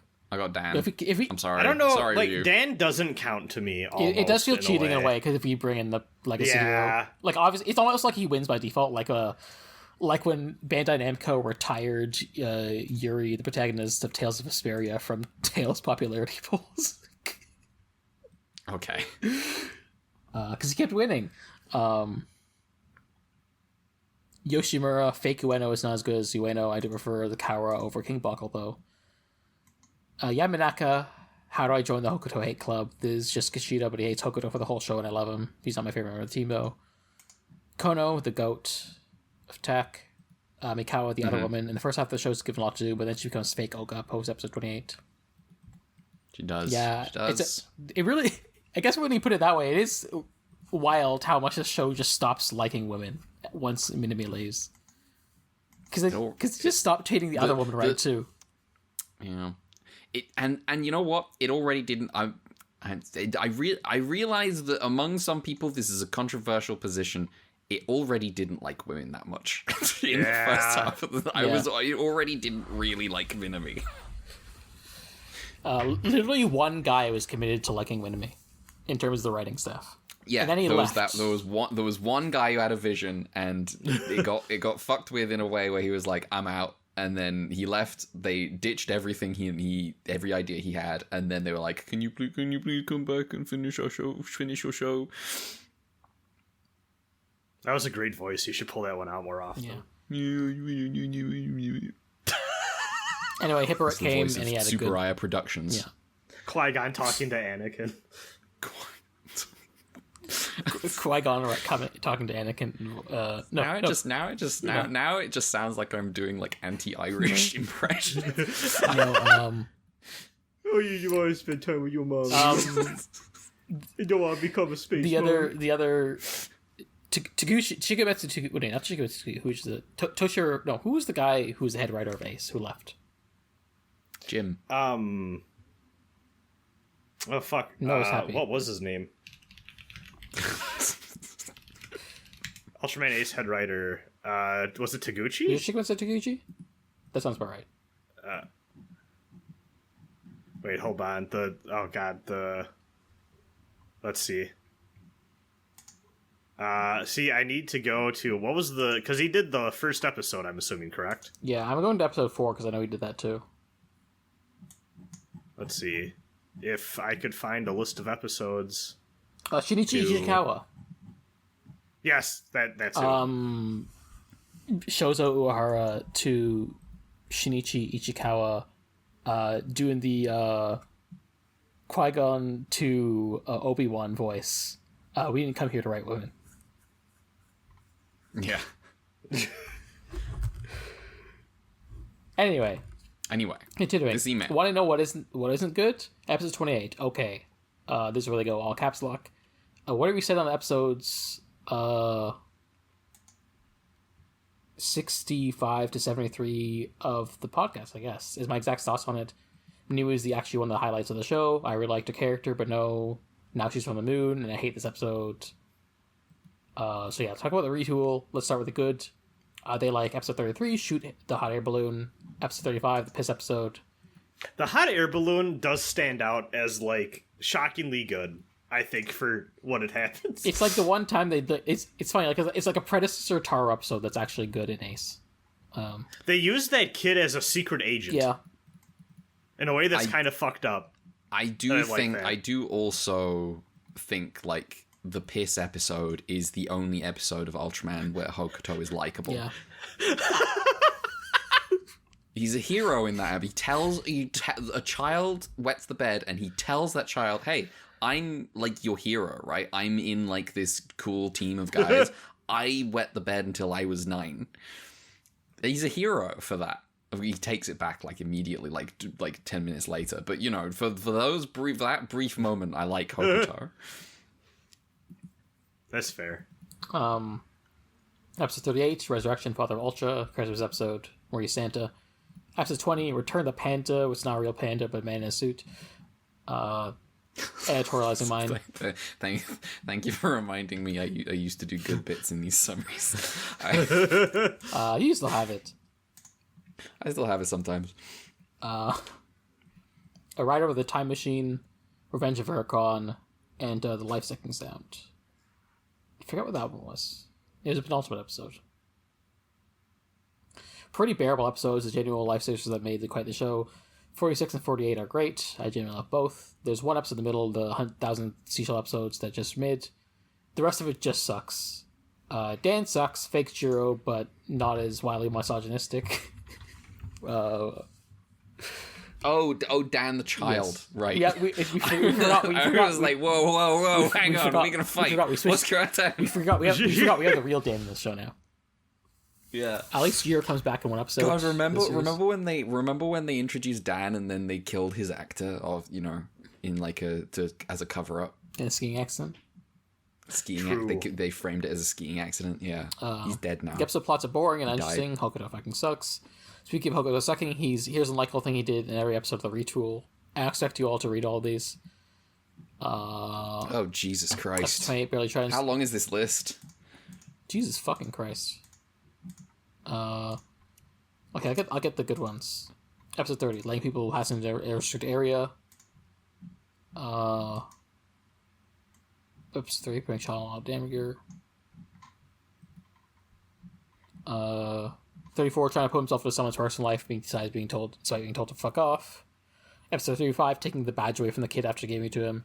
Episode 36, being a stalker. Episode 37, trying to pressure someone to marrying another person. Episode 40, laughing at a kid when she's crying. Episode 41, saying such a fucking loser. Saying kids can help with an extremely dangerous job. Episode 43, accusing someone of being a terrible monster with no proof. Episode 46, saying the entirety of time deserves to be disrupted over 2 mid characters. Episode 48, being a likable character. Some of these are reaches, but I still think it. I think it's in the spirit of Hokuto's character that in the finale he's like, "Oh, you have to trust the aliens," and then the alien is like, "Oh, actually, I'm a secret. Would you dare shoot me in front of the children?" And Hokuto shoots him in front of the children. I think that's appropriate. Episode 51, setting off Mikao to do something less popular. Episode 58, not transforming with Minimi again. I already said tons about the retool I agree with, so on to the finale. Despite the lacking quality of the show post episode 28, I was looking forward to watching the finale. Haha, I was wrong. It's extremely underwhelming. Yapula's back should have been finished in Revenge of Huracan. Jumbo King, he sucks ass. Ace decapitates a monster and then says, "Be kind to other countries." I do appreciate the end credits thing with all the characters, but a whole bunch of characters in the finale just are gone, like Dan, Kayako, or Kachi. Overall, terrible show. The first half was good, but the retool part brought the show down. Top 3 episodes for me are Revenge of Huracan, Vengeance Demon Yapul, and Behold Midnight Transformation. I think those are the episodes you like. The one where Yapul dies in the immediate aftermath. I do quite like those episodes. Honorable mention, Pigeon and Incel. The one straight after's got a creepy vibe. Yeah. I quite like it. Honorable mentions are Pigeon and Incel episode. Show ranking, worst to best. Ace, 66. Arc, Q, Return, 7. Hope Taro is better. I'm sure it will be. I'll start tomorrow. Sorry for the length of this email. What ace terrible monster? Miata terrorizing. Do you want as a pet? I don't want any of those motherfuckers as pets. And I don't want. You know what? I'll have Ace Killer as a pet, like a guard dog, just in case I ever have to deal with Hokuto. Alpha Pigeon. Cheating. True. This requires me to remember any fucking monster. They're terrible monsters. Let's see. Yeah, true. You know what? I'll take Marucci with the fucked up pants. Uh-huh. Yeah. Nice. Red, how many times do you want to punch Hokuto in the face? This is oh wait, it was Metron with the fucked up pants. Yeah. Right. Oh, true. The number of times I want to punch Hokuto in the face. You remember how we referenced earlier Ideon 999999 Infinity? Yeah. That's how many. I just, I don't like him. Every time he turns up, he's like, did you know, kids? I used to be a delinquent too. I'm gonna kill you, Hokuto. No, you didn't. You're a loser. I fucking hate that guy. They say, thank you for reading. No thanks for Ace. Good riddance. P.S. to me, they say Little Bird told them I started watching Kurosawa movies. They highly recommend Ikiru, High and Low, and Redbeard. And they have a... I really need to watch Ikiru. I have that Blu-ray, but... Yeah. Something I forgot to say is just they have a quick addendum email. In the retool, Hokuto starts transforming without the ring in a Return of Ultraman way. This kind of annoys me because one of the reasons we got kicked out is because it was hard for kids to pretend to be Ace because you need two children to transform. I realized around episode 40. It really annoys me. Anyway, time for Taro for real next time. They should have made his transformation pose like a jerk-off motion. Yeah, instead of, just because he already has the two rings. Depict the he's got the two rings. He's in it's the divorced reality. Yeah. Yeah. Ultraman Tenga. True. Hang on, I gotta Google something. No, I don't think you do. I had to see. Oh no! I just had I had a terrible thought. There's a Mazinger Tenga. Oh no! Oh, I had a terrible thought where I was like Ultraman Tenga. I thought of like the inch-high figurine Leo in this episode. Hang on. Yeah. Right? Here's the thing. The default Tenga. I want you to just Google Tenga and just go to image. Wait, shit! You're right. It's the Ultraman colors. What the fuck? Anyway, I'm glad we made that discovery. Let's curse now. Is the red still flesh? The red is still flesh. This is incredible. This is the R18 episode, the rated 18 episode of Ultra Q. Now that we're at episode 100, episode 100, anything goes. Anything goes. Listen, I don't want to hear that from Brad. This ain't your granny's Toku podcast. I don't want to hear that from Brad's blowjob angle.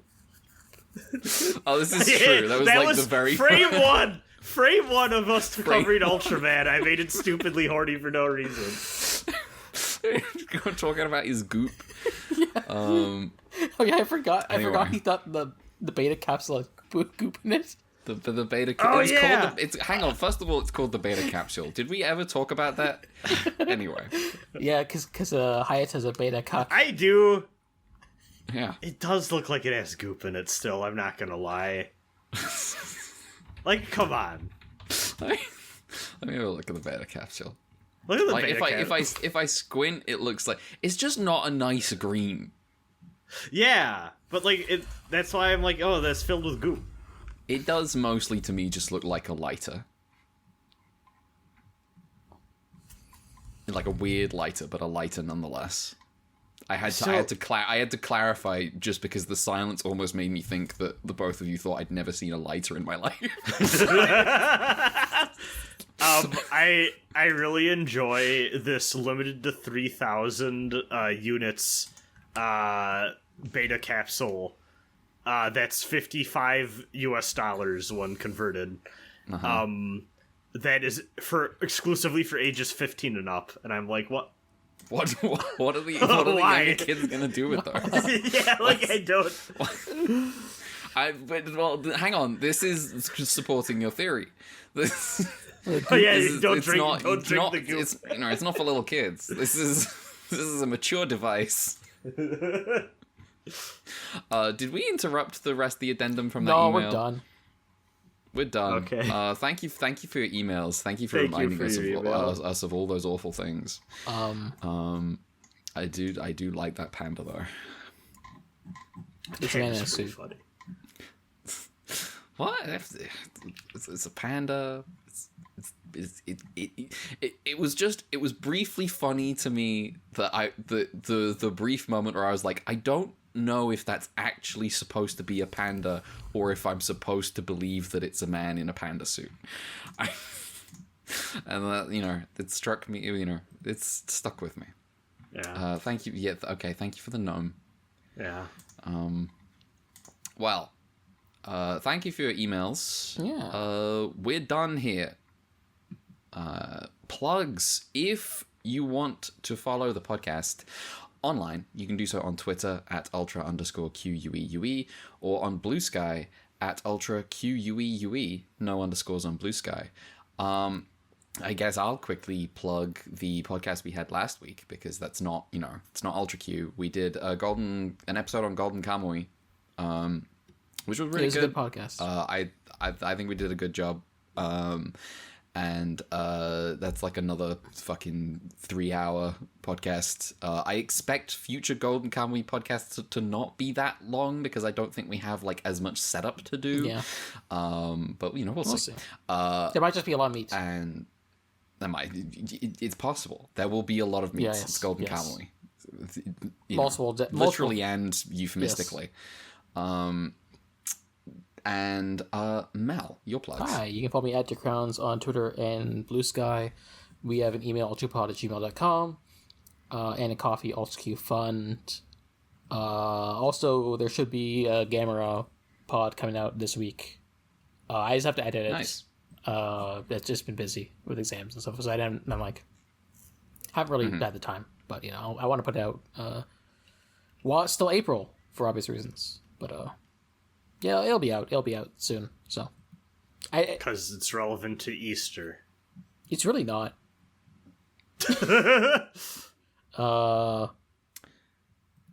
That's a fucking wild movie. That one that we just watched.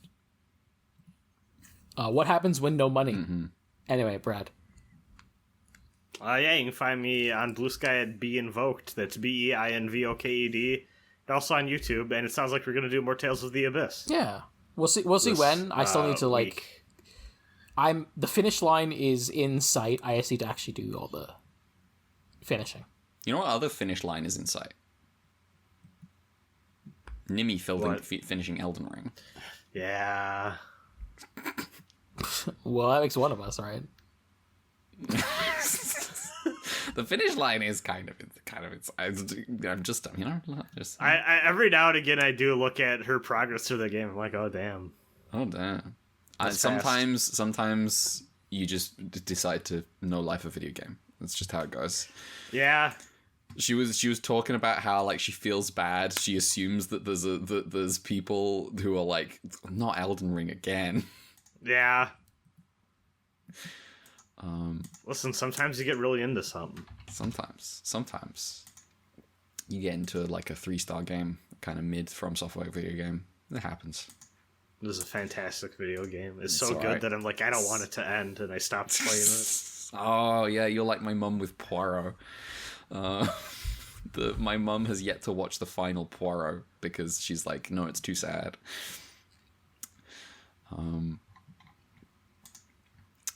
All right, we're done here. See you next week for 3 more episodes of Ultraman. Hopefully they're a little better. I don't know how we've managed to get a 3-hour podcast out of this. Goodbye. Goodbye. Later.